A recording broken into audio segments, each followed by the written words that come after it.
እንደምን ዋላችሁ እንደምን አመሻችሁ በአጠቃላይ እንደምን ቆያችሁ ይህ የፓናል ውይይት ዝግጅታችን ነው በዚህ ልዩ ዝግጅት ዝክረ ፕሪቶሪያ ስምምነት የቀውስ አዙሪት የሰብአዊ መብት ሁኔታና የሰላም ተስፋ እንዲሁም ተያያዥ ጉዳዮች ላይ ለመወያየት በጣም አመሰግናለሁ እንኳን ደህና መጣችሁላችሁ እናመሰግናለን እሺ እንግዲህ እንግዶቻችንን ያው ማስተዋወቅ ብዙ ያስፈልግም ብዬ ነው ሁሉም በፐብሊክ ኢንተሌክቹዋል ናቸው የሚታወቁ ናቸው ከላይ ያለው ገለታው ዘለቀ ነው ገለታው ዘለቀ ሚዲያ ላይ በደንብ ይታወቃል አንከር ሚዲያ ላይ ራሱ ልዩ ፕሮግራም አለው እዚህ ሐሳብ ገበታ ላይም በተደጋጋሚ ከኛ ጋር ኮላቦሬት የሚያደርግ ነው በቀኝ ወደታች አሉላ ሰለሞን ነው አሉላም ምንም ማስተዋወቅ ያስፈልግም አሁን የሐሳብ ገበታ ቤተሰብ ነው በየሁለት ሳምንት ኦልሞስት እየተገናኘን ነው ፈይሳም አያና ፈይሳም አዲስ አይደለም I think this is your third or fourth time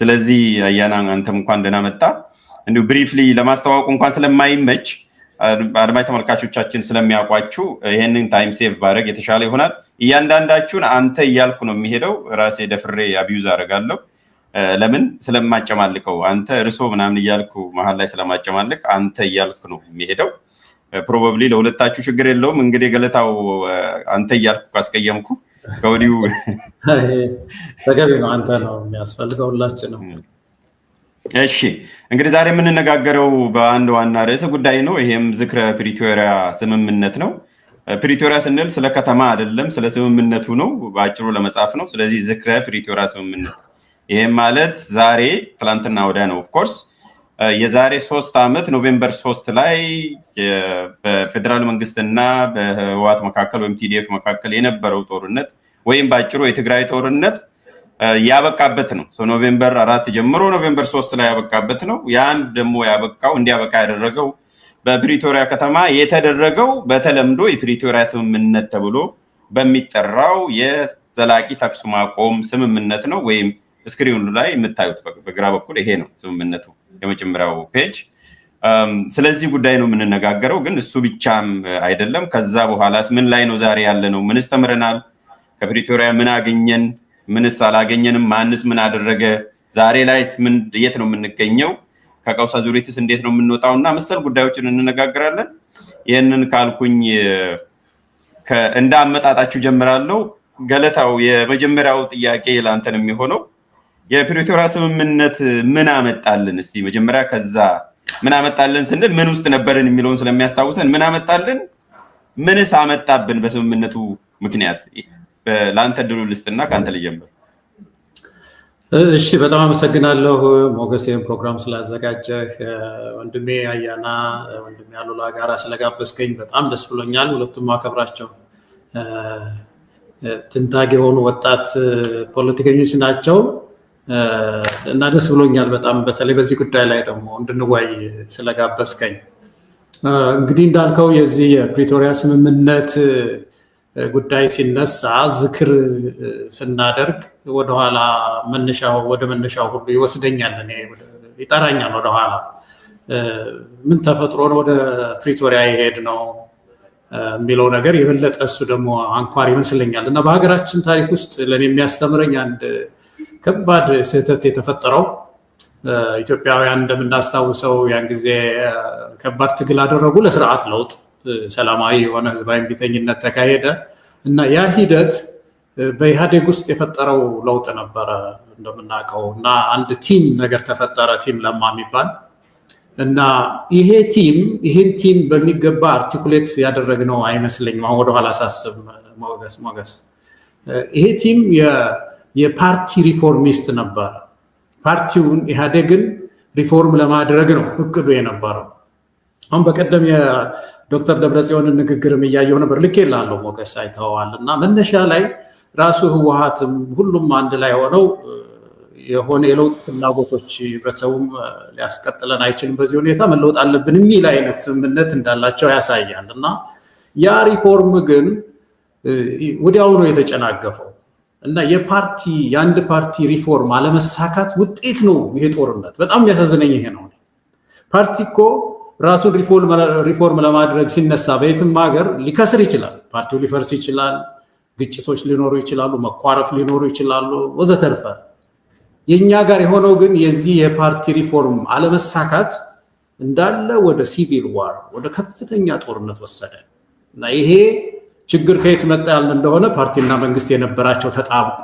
ተራክቧቸው ከህግ በጣም ያለፈ ከሳይንስ በጣም ይወጣ ህዋት እንደሚባለው አንድ ወንድም አለ የሚናገረው ነገር ህዋት አስመራ እኔ ነኝ ይላል አለ እኔ ደግሞ ምንድነኝ መንግስት ነኝ ይላል አለ የሚያስገርመው ነገር ህዝቡ ሁሉ ነኝ ይላል አለ ቴዲ ነው ይሄንን ሲናገር ሰማሁት መሰለኝ በዚህ እነት የነበረ ፓርቲ ነው ኢህአዴግም የተገነባው እንደዚህ አይ ቲንክ ቤት ውስጥ አለው መሰለኝ ራሱ አሉላ እንደዛ ያገለጸው በዚሁ ሚዲያ ባለፈውና ተመልከት ይሄ እምነት በሁሉም ውስጥ ነበር በኢህአዴግ አባላት በኢህአዴግ ፓርቲ ውስጥ ያሉት በሙሉ እንደዛ ነው አዴንም እንደዛ ስለዚህ ይሄ እንደዚህ አይነት ፓርቲ ራሱን ሪፎርም ለማድረግ ሲነሳ ኢሚዲየትሊ ሲወድቅ ችግሩ የቤቱ አልሆነም የፓርቲው ጣጣ አልሆነም በቀጥታ ሶስቱ ማለት ምን እነዚህ ከህዋት ውጪ የሆኑት መነሻ ላይ እንደውም የተጋጩበት ነገር የምታውቁት ነው ወደ ውህድ ፓርቲ እንሁን አንሁን የሚለው ላይ ቲም ለማ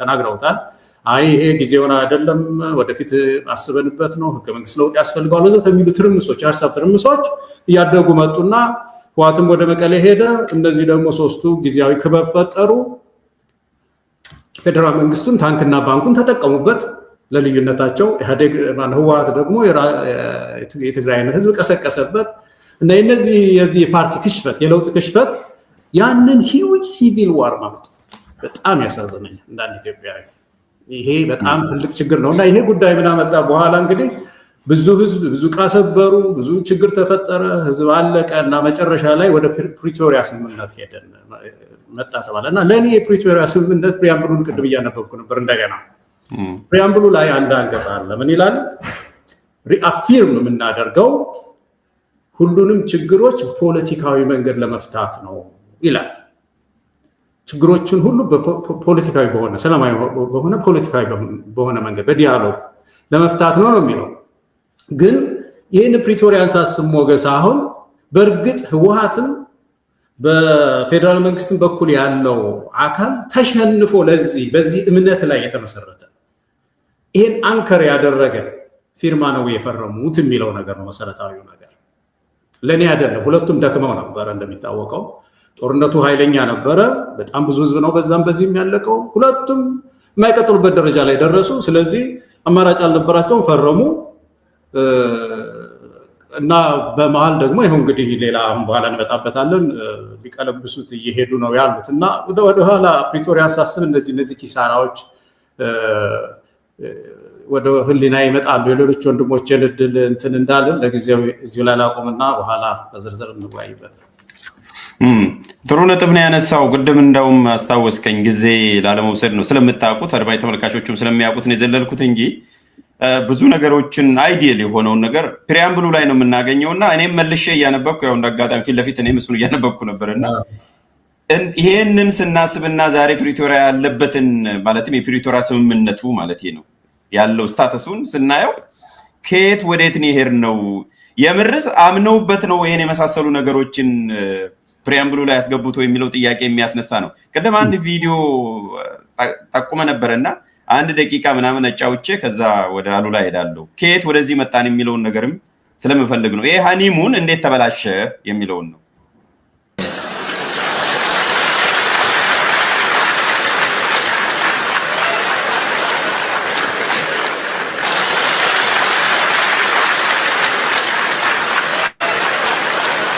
ሰብአዊ መሲል ሲጣስ ባይዞ እንደ ጥያቄም ተነስቷል ታቁታላችሁ የሚል አሁን በግሌ ብትጠይቅኝ እኔ አላውቅም እንደማንም ነው የሰማሁት ሌላ ቢተው እኔ ይቅርታ አልልም በግልጽ ለመናገር እንደ ድርጅትም እንደዛ አይታቋም ነው ያለን ይቅርታ የምን ይቅርታ ነው ይቅርታ በስድብ ልንባባ እንችላለን አንዳንድ ጉዳቶችም ይቅርታ ልንባባ እንችላለን ይሄኛው በይቅርታ ሊታለፍ አይችልም በምንም አይነት የፈለገው ሰው ይሁን የአንድ ድርጅት እንዳልሆነ አውቃለሁ የሥርዓታችን ነው ሌላውም ይቅር ይያል ይሄ ይቅር ማለት አንችልም ጉዳት ደርሶብናል ብለን የታገልን ሰዎች አለ በራሳችን ይፈጸም የሞት ባይዞ ይሄ ከአረቦች ጋር ከውጭ ምንዛሬም አለ ግን ማን ጠበቃቸው ለውጦች አሉ እኔም በግልም አቃቸው ብዙ የተሰሩ በግሉ በግፊት እየተደማመረ ነው እንደ ኢህአዴግ ያልወሰን ነው በግሉ እንደ አመራር የሰራው ደግሞ አለ ይሄ ሲደማመሩ ጥሩ እርምጃ ወደፊት አስረከባችሁኝ አልወጣም የሚል ሰው ነው ሱሩ አውት በየትኛው ምትሃት ወይ ጸሎት አድርጎ እንደሆነ እሺ አይበቃናል እንዲው ሃይላይቱን ብቻ ለማሳየት ነው ጊዜያችንን እንዳይወስድብን አሉላ ወደ አንተ መለሳለሁ ይሄን ያመጣነው እንዲው ከዚህ ስፕሪት ያው ዳያሎግ ነው አይደል አብረው ሲቀመጡ ዳያሎግ ነበረ ቢነጋገሩ ኖሮ ባመኑም አላመኑም ቢያንስ ችግሮችን ማስቀረት የሚችሉበት ከጦርነት በፊት ስለሆነ እንዴት ከዚህ ወደ ፕሪቶሪያ በፊት አውዳሚ ጦርነቱ ስላለ ወደ ጦርነት ሄድን ከጦርነት ወደ ፕሪቶሪያ ሄድን እንደገና ደግሞ ተንደርድረን ወደ ተመሳሳይ መንገድ እንዴት ሄደን የሚለውን ለማስታወስ ያህል ነው ያጫወትኩት ቅድም ገለታው ሲጠቁምና አንተስ የፕሪቶሪያ ስምምነት ምን አመጣልን ምንስ አመጣብን መልካም ሞገስ አመሰግናለሁ እኔም እንደዚህ ዝግጅቱን አዘጋጅተህ ይሄንን የሰላም ስምምነት ቀንን የተፈረመበት ቀን ምክንያት በማድረግ እንድንወያይ ስለጋበዝከን ማለት ነው ገለታው ሰላም ብያለሁ እንዲሁም አያና ያው እንግዲህ የፕሪቶሪያ ስምምነት አጋጣሚ ሆኖ ጦርነቱም የተጀመረበት ወቅት ላይ ነው የተፈረመው ሁለቱም ነው አንድ ላይ ሆነው አሁን በትግራይ ተወላጆች ዙሪያ ጦርነቱ የተጀመረበትና በትግራይ ህዝብ ላይ ጄኖሳይድ የተፈጸመበት ዝክርም ታሳቢ ተደርጎ የዝግጅት እየተካሄደ ነው ያለው በዲያስፖራ በተለይ በዋናነት ያው ስምምነቱ እንዲፈጸም ደግሞ በሙሉነት እንዲፈጸም ያው ጥሪ የሚቀርብበት የተፈረመበት ቀንም ታሳቢ በማድረግ ማለት ነው አንድም ገለታው እንዳቀረበው ነጣጥሎ ማየት አይቻልም ወደ ጦርነቱ የወሰደው ሂደትና ጦርነቱ ራሱ እና የፕሪቶሪያ ስምምነት አንዱ እሱ ነው ሁለተኛ ቀኑም ተመሳሳይ በአንድ ቀን ነው መሰለኝ ልዩነቱ ኖቬምበር 4 ጦርነቱ ተጀመረ ከሁለት ዓመት በኋላ ደግሞ ኖቬምበር 3 የፕሪቶሪያ ስምምነት ተፈረመ እንዲሁም ያላቸው የኮዝ ኤንድ ኢፌክት ግንኙነት ሱራቱ እንድታነሳ ያስገድዳል ሁለተኛ ደግሞ የተፈረመበት እና ጦርነቱ የተጀመረበት ቀን በተመሳሳይ ወቅት ስለሆነ ያው ወደ ጦርነቱ ያስገቡ ነገሮች ልክ ነው የኢህአዴግ ችግር አንዱ ነው ገለታው ያቀረበው ኢህአዴግ ኢንፋክት አሳውሳለሁ አገር ቤት በፕራይም ሚኒስተር አብይ ወደ ስልጣን እንደመጣ መቀለ ሄጄ ነበርና 2018 ወደዚህ ወደ አሜሪካ ከመምጣቱ በፊት ነው እንዲያው ወደ ሚያዚያ አካባቢ እንደዚህ ግንቦት ነው የሄድኩት እና ያኔ ከሶስቱ ወደዚህ ችግሮች አገሪቷ እየገባችበት ያለ ችግር ከከተቱት አንዱ ኢህአዴግ ወይም ኢህአዴግ መራሹ መንግስት የዲሞክራሲ እንትን ማጥበቡ ዲሞክራሲ ስፔስ ማጥበቡ ነው ይሄ 100% የሚባል ምርጫ ዝም ብሎ በቃ አደገኛ የሆነ ሂደት እየፈጠረ እንደሆነ ሁለተኛ በአገር ግንባታ ሂደት ኢትዮጵያን ያለ መስማማት ችግር ነው ኦፍ ኮርስ በአለም ብዙ የአገር ግንባታ ሂደታቸው ያልጨረሱ ሀገሮች አሉ በጣም ያደጉና በፍጥነት ሄደዋል የሚባለው በዛ ፕሮሰስ ማለት ነው ጭምር ግን የኢትዮጵያ ደግሞ ትንሽ ከበድ ይላል ሶስተኛው ኢህአዴግ ራሱ አራቱ ድርጅቶች ያላቸው ችግር ነውና እነዚህ አራቱ ድርጅቶች ሳይስማሙ ሲቀሩና ችግር ውስጥ ሲገቡ ዝም ብሎ ድርጅቱ ብቻ አይደለም ችግር ውስጥ የሚገባው እስም ዛው ድርጅቱ ራሱ መንግስት ስለሆነ ባውንደሪ መስመር ስላላበጀለት መንግስትም አብሮዛ ችግር ውስጥ ይገባል እንደገና ቀላል የማይባል ቁጥር ደግሞ አጋብሰዋል ይሄ አባል የሚባለው አለ በጥቅም በምንም ተይዞም የሚደግፍ አለ አባል የሆነም አለ ስራ ለማግኘት ምናምን እና ቀላል የማይባል የሀገሪቱ ህዝብም ለመያዝ ነው የተንቀሳቀሱ በተለይ ምርጫ 97ን ተከትሎ ማለት ነው ከዚህ ጋር ተያይዞ ኢህአዴግ ውስጥ ችግር ሲፈጠር ዝም ብሎ ኢህአዴግ ብቻ ነው ብለህ የምትተወው አይደለም ኢህአዴግን ወደ ማፍረስ ሲገቡና ብልጽግና የሚባል ሲያመጡ አንዳንድ ተቃዋሚዎች ጭምር አሬ ነገር ትክክል አይደለም ያሉ ነበሩ ከኢህአዴግም ውስጥም ከኢህአዴግም ውጭም ያቱ እንዲሁ በቀላሉ የምታፈርሱት ነገር አይደለም ካፈረሳችሁ ችግር ይመጣል እና የሆነው ምንድነው ሶስቱ ተለይተው ተዋሃድን አሉ ህወሓት እምቢ አለ ስለዚህ የሆነው ምንድነው ህወሓት ቨርሰስ የተቀሩት ሶስቱ ሆነ ያ የፕራይም ሚኒስተር አብይ ወይም ደግሞ ይሄ ለውጥ የሚባለው መምጣት ጋር ተያይዞ ደግሞ ኢህአዴግ እና ፕራይም ሚኒስተሩ በዋናነት ያሰባሰቧቸው ኃይሎች በኢህአዴግ ውስጥ ብቻ ያሉ አልነበሩም የሆነው ውጭ በተቃውሞ የነበረው ሁሉ ወደ ሀገር ቤት ገብቶ ጠቅላይ ሚኒስቴሩ ግፋ በለው የሚልበት ሁኔታ ነበረ። በዛ ላይ የኤርትራ መንግስት ኢንትሮዳክሽን ኦፍ አቶ ኢሳያስ ወደ ኢትዮጵያ ፖለቲካ ከተዘጉበት ለ20 ዓመት ኮንቴይን ተደርገው በመለስ ጊዜ ማለት ነው። ከዛ ወጥተው ኢትዮጵያንም ቀጠናውንም ተመልሰው እጃቸውን የማስገባት እድል አገኙ። that was actually the biggest mistake probably ጦርነቱም የወለደው አጠቃላይ ሂደቱ የለውጡ መጨናገፍም አንዱ ምክንያት የሆነው እሱ ነው። ብዙ ዲማንድ የሚያደርግ ተቃዋሚ ገባ። አሁኑኑ አድርግልን የሚል ለጠቅላይ ሚኒስትር አብይ ማለት ነው ይሄ ይደረግልን፣ ይሄ ይፈጸምልን። አሁኑ የህገ መንግስት ማሻሻያም ይጠይቃል። የፍላግ ጉዳይ አለ፣ ቅድም ያነሳሁት ይሄ የሀገር ግንባታ ሂደት ብለው የሚገለጹ ያላለቁ ነገሮች እነሱ ተነሱ። ሻዕቢያም የአልጀርስ ስምምነት ተቀብለናልና ሰላምና ውርድ ተብሎ ተጋብዞ ሲገባ ጭራሽ ጥያቄው ሌላ ሆነ። የሻዕቢያ ደግሞ በግልጽ የሚናገሩ ነበር የሻዕቢያ መሪዎች፣ አይ እኛ እኮ ባውንደሪው ቀስ ብሎ ይደርሳል፣ እኛ አሁን የምንፈልገው ሁለት ነገር ነው። አንድ ወያኔ የተባለ ኃይል ማስወገድ ከዚህ ቀጠና፣ ሁለተኛ እንደገና ይሄ በኤትኒክ መሰረት አድርጎ ያመጣችሁት ህገ መንግስት መቀየር፣ ፌዴራላዊ ስርዓቱን መቀየር የሚል ነው። ይሄ አቶ የማነ ገብረአብ መንኪ ሳውዲ አረቢያ ላይ በኤርትራውያን ጋር የአቶ ኢሳያስ ደጋፊዎች ጋር ባደረጉት ውይይት የገለጹት ነው። በነገራችን ላይ ዝም ብዬ ብሎ በሐሜት በወሬ በምናም አይደለም ልላችሁ ፈልጌ ነው። ለምንድን ነው አልጀርስ ተቀብለናል ብለዋል፣ ከኢትዮጵያ ጋር ታርቀናል፣ ስለዚህ የውስጥ ፖለቲካችንም እንድናስተካክል ወደ ውስጥ ፊታችን እንድናዞር የኤርትራ የውስጥ ጉዳዮች ማለታቸው ነው። ባውንደሪው ይሰመርና በቃ የሀገራችን ግልጽ የሆነ ድንበራችንን እንወቅ፣ ወደ መሬት ይውረድ ሲሏቸው፣ አይ እኛ እሱ አይደለም አሁን ቀዳሚ አጀንዳችን፣ አሁን እኛ ኢትዮጵያ ውስጥ ያለው የፌዴራል ስርዓትና ህገ መንግስት መቀየር፣ አንድ ወያኔ የተባለ የቀጠናው ችግር ደግሞ ማስወገድ የሚል ይሄ ለጦርነት የሚደረገው እንትን የበለጠ በኢህአዴግ ውስጥ ያለው ገለታ የገለጸው እሱ አንዱ ሆኖ፣ ያ ግን የበለጠ እንዲጋጋል ያደረገው ተቃውሞ ጎራ ለውጥ መጣ ተብሎ ተጋብዞ የገባው አሁኑኑ አቶ ጠቅላይ ሚኒስትር አብይ እነዚህን አድርግልን፣ ወያኔዎችን አደብ አስገዛልን፣ አዚፍ እሱ ኢህአዴግ ሆኖ ከወያኔ ጋር አብሮ ራሱ ወያኔ ሆኖ ወያኔ በሚባለው ኢህአዴግ ነበርና መሆኑ ቀርቶ አንተ ለኛ ይመጣልና ስለዚህ እነሱን እንብላቸውና እንቀደስ የሚለውም ነገር መጣ። በቴሌቪዥን በብሔራዊ ቴሌቪዥን ነገራችን ላይ ነፍሱን ይማረውና ቅርብ ጊዜ ያረፈው ደበበ መሰለኝ አርቲስት በቃ ብላቸውና እነዚህ ጅቦች ናቸው፣ ጅብ በልተን እንቀደስ የሚል መጣ። ጉሰማው ምኑ እንትን አለ። በትግራይ በኩልም ኦፍ ኮርስ ሪአክሽኑ ነበረ፣ ከፍተኛ የሆነ ሞቢላይዜሽን ነበረ። ግን ዝግጁነቱ ደግሞ በተገቢው መልኩ በቲፒኤልኤፍ በኩል እንዳልነበረ በተደጋጋሚ ገልጸናል። ለማንኛውም ጦርነቱ አይቀር የሆነው እኔ የተረዳሁትም አቶ ኢሳያስ የሰላም ጥሪውን ተቀብያለሁ ብለው ጌም ኦቨር ወያኔ ሲሉ ነው። ያ መግለጫ አለ ሚዲያ ላይ የተለቀቀ ስለሆነ በኤርትራ ቴሌቪዥን በኩል የሰማዕታት ቀን ነበረ ጁን 20 አይ ቲንክ ሞገሴ ደጋግሜ ነግሬህ ነበር። ቪዲዮም ማግኘትም የምንችል ይመስለኛል። እና ተቀብያለሁ ብሎ በትግርኛ ባደረጉት ስፒች እዛ ላይ ወደ አዲስ አበባ የሎካን ልካለሁ አሉ።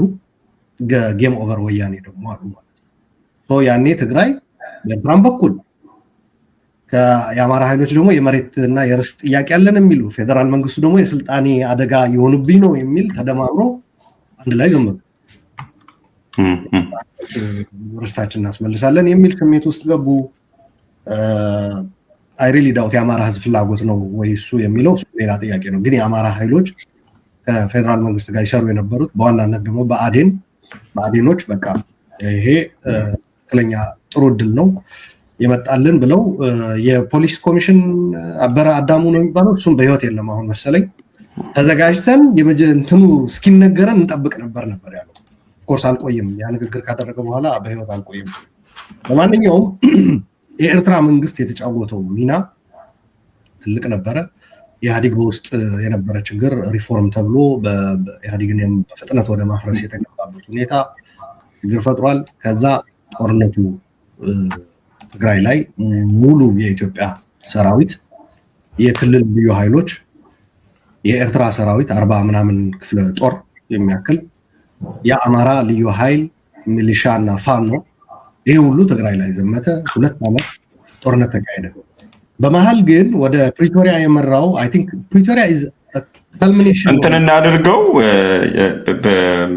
አሉላ ወደ እንትን አሁን ሪፍሬም ተደርጎ ውይይታችንና ስለዚህ እዛው ላይ እኩል እድል እንስጥ። አሁን ወደ ጦርነቱ ራሱ ምንድን ያመራን ወደሚል ስለሄዳችሁ ሁለታችሁም አንተም ገለታው አያናም የጦርነቱ ኮዝ ራሱ ምንድነው ፋክተሮቹ የሚለው ላይ እንትን ያደርግና ከዛ በኋላ ፕሪቶሪያ ላይ ካልሚኔሽን ያልኩበት ምክንያት ወደ ፕሪቶሪያ ልገባ አይደለም። ከዛ በፊት በሁለቱ ዓመቱ ጦርነት 3 ሙከራዎች ነበሩ። የሲሸልስ እና የጅቡቲ በኢትዮጵያ ጦር አመራሮች እና የትግራይ ሰራዊት አመራሮች እየተገናኙ ውይይት አድርገው ነበር እና ያ በሚስጥር የተያዘ በውስጥ ለውጥ ይደረግ የነበረ ፕሮባብሊ ሻዕቢያ በኋላ ላይ ቅሬታ ውስጥ እንዲገቡ ያደረጋቸው እኛን ሳታማክሩ የትግራይ ኃይሎች አይ ቲንክ ጀነራል ጻድቃን ይመስለኛል አንድ ውይይት ላይ ይፋ አደረገው። በሚዲያ ባይሆንም ውይይት ነበረ መቀለ ላይ ጦርነቱ እየተካሄደም ነበር እና ኦዲዮ ሊክ ተደርጎ ወጣ እና ሻዕቢያዎች አወቁ ፌደራል መንግስት ኦልሬዲ ከትግራይ ሰራዊት አመራሮች እየተገናኘ እንደሆነ የሚገልጽ ነገር እንትናሉ። ኦፍ ኮርስ ከትግራይ ሲወጡም እዛ ላይ ተካክደናል የሚልም ስሜት ነበረ። ስትወጡ እየወጣን ነው ሳትሉን እኛን አስመታችሁን የሚል የሻዕቢያ ስሜት ውስጥ መግባት ነበረ። ለማንኛውም በሂደት ግን ከፍተኛ ጫና መጣ። ኦፍ ኮርስ ገለታው እንደገለጸው ጦርነቱም ከሁለቱ ኃይሎች በተለይ በፌደራል እና በትግራይ ኃይሎች መካከል ከዛ በላይ መሄድ የሚችሉበት አቅም የማጣት ነገር መጣ። ዓለም አቀፉ ጫናም ፌደራል መንግስቱ ሊቋቋሙ አልቻለም። የአማራ ልዩ ኃይሎችና የሻዕቢያ እንኳ ለዓለም አቀፍ ጫና ያን ያክል የሚበገሩ አልነበሩም። ያኔ እንቀጥላለን ጦርነቱን ነው የነበረው። በፌደራል መንግስት ግን እንደምታውቁት ኢትዮጵያ ስትመራ እንግዲህ የዓለም አቀፍ ጫና ቀላል አይደለም። ብድሩ አለ፣ እርዳታ አለ፣ አይኤምኤፍ አለ፣ ወርልድ ባንክ አለ። የዲፕሎማሲ ኢትዮጵያ እንደ ሀገር ያላት ሚና ይታወቃል። እነሱ ጫናዎች መቋቋም አይቻልም። ለማንኛውም በኖቬምበር 3 ከ3 ዓመት በፊት የፕሪቶሪያ ስምምነት ተፈረመ ማለት ነው። ለእኔ ኢትስ ካልሚኔሽን ኦፍ የነዛ የሲሸልስ ጅቡቲ ካሄዱ የነበሩ ውይይቶች እና ከዛ ፌደራል መንግስትና የትግራይ ኃይሎች ደግሞ ከዚህ በላይ መቀጠል አንችልም የሚል ደረጃ ላይ መድረሳቸው እና እነዛ ሁለቱ ደግሞ ፍላጎታቸው ኢግኖር ተደርጎ ዓለም አቀፉ ማህበረሰብ ህወሓትንና የፌደራል መንግስትን በማገናኘት ያው ስምምነቱ ታዛቢዎች ባሉበት ተፈረመ ማለት ነው። አመሰግናለሁ። እሺ 3 ነጥቦች አንተና ገለታው ትጋራላችሁ። እንዳጋጣሚ ሆኖ በፓርቲ ውስጥ ያለው ነገር እንዲሁም ከዛ ትራንዚሽኑም የተያዘበት መንገድንም ከዛም አልፎ ደግሞ አንተ ሸትል ዲፕሎማሲ እና የኤርትራን ፋክተርንም ጨምረበታል። ኤኒዌይስ አሁን እድሉን ለአያና ልስጥና በተመሳሳይ ጉዳይ እንግዲህ ወደ ኋላ ስለተመለስን ምንድነው ወደ ጦርነት የወሰዱን የሚለው ነገር ላይ ሪፍሌክት አድርግና አንተም ከዛ በኋላ የፕሪቶሪያ ስምምነት ምን አገኘን ወደሚለው እንመለሳለን። አያና ጊዜያችንን ሴቭ ለማድረግም ስል መስማማባቸው ገለታውም አሉላም ከተናገሩት መስማማባቸው አሉ። እኔም ሞር ፎከሴ ታይም ላይኑ ላይ ነው። የጊዜው ፍሰት ስንመለከተው ትልቁ ችግር አለ ብዬ የማስበው በዚህ ብቻ ሳይሆን በሌሎች ነገሮችም አሁን አሉላ ያነሳቸው ከኤርትራ መንግስት ከአቶ ኢሳያስ አፈወርቂ ጋር ተያይዞ ከሌሎችም የተቃዋሚ ኃይሎች ጋር ተያይዞ ከቲፒኤልኤፍ ራሱ ኢህአዴግ ውስጥ ያለው እነኚህ ሁሉ አካላት ትልቁ ችግር አለ ብዬ የማስበው አዲስ የመጣውን ለውጥና ስልጣንን የተቆጣጠረው መንግስት በጠቅላይ ሚኒስትር አብይ አህመድ የሚመራው ለኛ ያደርግልናል ወይም ይሆናል ብለው ያሰቡት አንቲሲፔት ያደረጉት ነገር እነሱ ያዩት ነገር ሞር ፕሮጀክሽን የራሳቸውን እይታ መልከታ የኃይል ሚዛን ነው ብለው ያሰቡትን ነገር አሁን በመጣው ለውጥ ላይ ፕሮጀክት አድርገው ወይም ስለው ነው እየተመለከቱ እየጠበቁ የነበሩት። በኢህአዴግ በኩል የነበረው ነገር ከውስጥ ቀደም ገለታው ያነሳው ነገር እንዳለ ሆኖ ቲፒኤልኤፍ ያው ስልጣን መዋቅሩ ላይ የሚታወቅ ነው። እኛ ሀገር የስልጣን መዋቅር ወደ ላይ የተሰበሰበ ነው። አንድ ሰው እጅ እስከ መግባት ድረስ ወደ ላይ የተሰበሰበ ነው። በስልጣን ዘመናት ሄደን ስንመለከት ከነገስታቱ ጀምሮ ስልጣን ሃይሊ ኮንሰንትሬትድ ነው ወደ ሴንተር እና ቲፒኤልኤፍ የነበረውን ቁጥጥር ለኃይለማርያም ለጠቅላይ ሚኒስትር ኃይለማርያም ደሳለኝ አሳልፎ ሲሰጥ የያዘበት መንገድ ነበር። ያ ቁጥጥር ለመጀመሪያ ጊዜ ያንን ቢሮ ይዞ ያንን አይነት የኃይል አቅም ማዘዝ ኮማንድ ማድረግ የማይችል ጠቅላይ ሚኒስትር አድርጎት ነበር።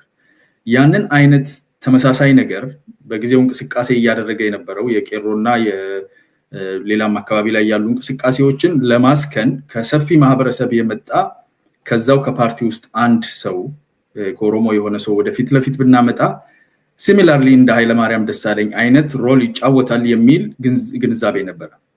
I think እሱ ክሩሻል ነው ብዬ አስባለሁ። ለዛም ነው የነበረውን የደህንነት ትስስር የገንዘብ ትስስር ዲፕሎማቲክሊ በውጭ ሀገር የተቀመጡ ሰዎችንና ያላቸውን ኃይል አቅም በጦር ኃይል ውስጥ ያላቸውን የመኮንኖች ስብጥር አቅም ጫና የኃይል ሚዛኑን አስልተው ከዚህ የተነሳ ይሄንን በዚህ መንገድ ማኔጅ ማድረግ እንችላለን የሚል መልከታ ነበራቸው። ይሄ ነው ትልቁ ዲስአፖይንትመንት ፈጥሯል ብዬ የማስበው። በተመሳሳይ ሻቢያ የምንለው በቅጽል ስሙ የህግደፍ ኃይል ወደ ኢትዮጵያ በሰላማዊ መንገድ ረጅም ጊዜ የፈጀውን የጦርነት ኖ ዋር ኖ ፒስ ፈርሶ ሲመጣ በቀላሉ ማሌብል የሆነ በቀላሉ ልዘውረው የሚችል ወጣት የሚመራው ብዙ መሬት ያለያዘ መንግስት ስለሆነ እንግዲህ አሁን ግብጽ ላይ ትላንትና አቶ ኢሳያስ የተናገሩት ፕሬዝዳንት ኢሳያስ የተናገሩትን ነገር ሰምተ ሊሆን ይችላል። የብሔር ማንነቶችን ማክበርና ሬኮግናይዝ ማድረግ ኤትኒክ አይደንቲቲ ላይ ያለው ፎከስ የሚፈጥረው ግጭት ዓለም አቀፋዊ ነው ብለው ለዓለም አቀፉም ጠንቅ ነው ብለው እስከ መሳል ድረስ ደርሰዋል። ቅድም አሉ ላይ የተጠቀሰው እውነት ነው።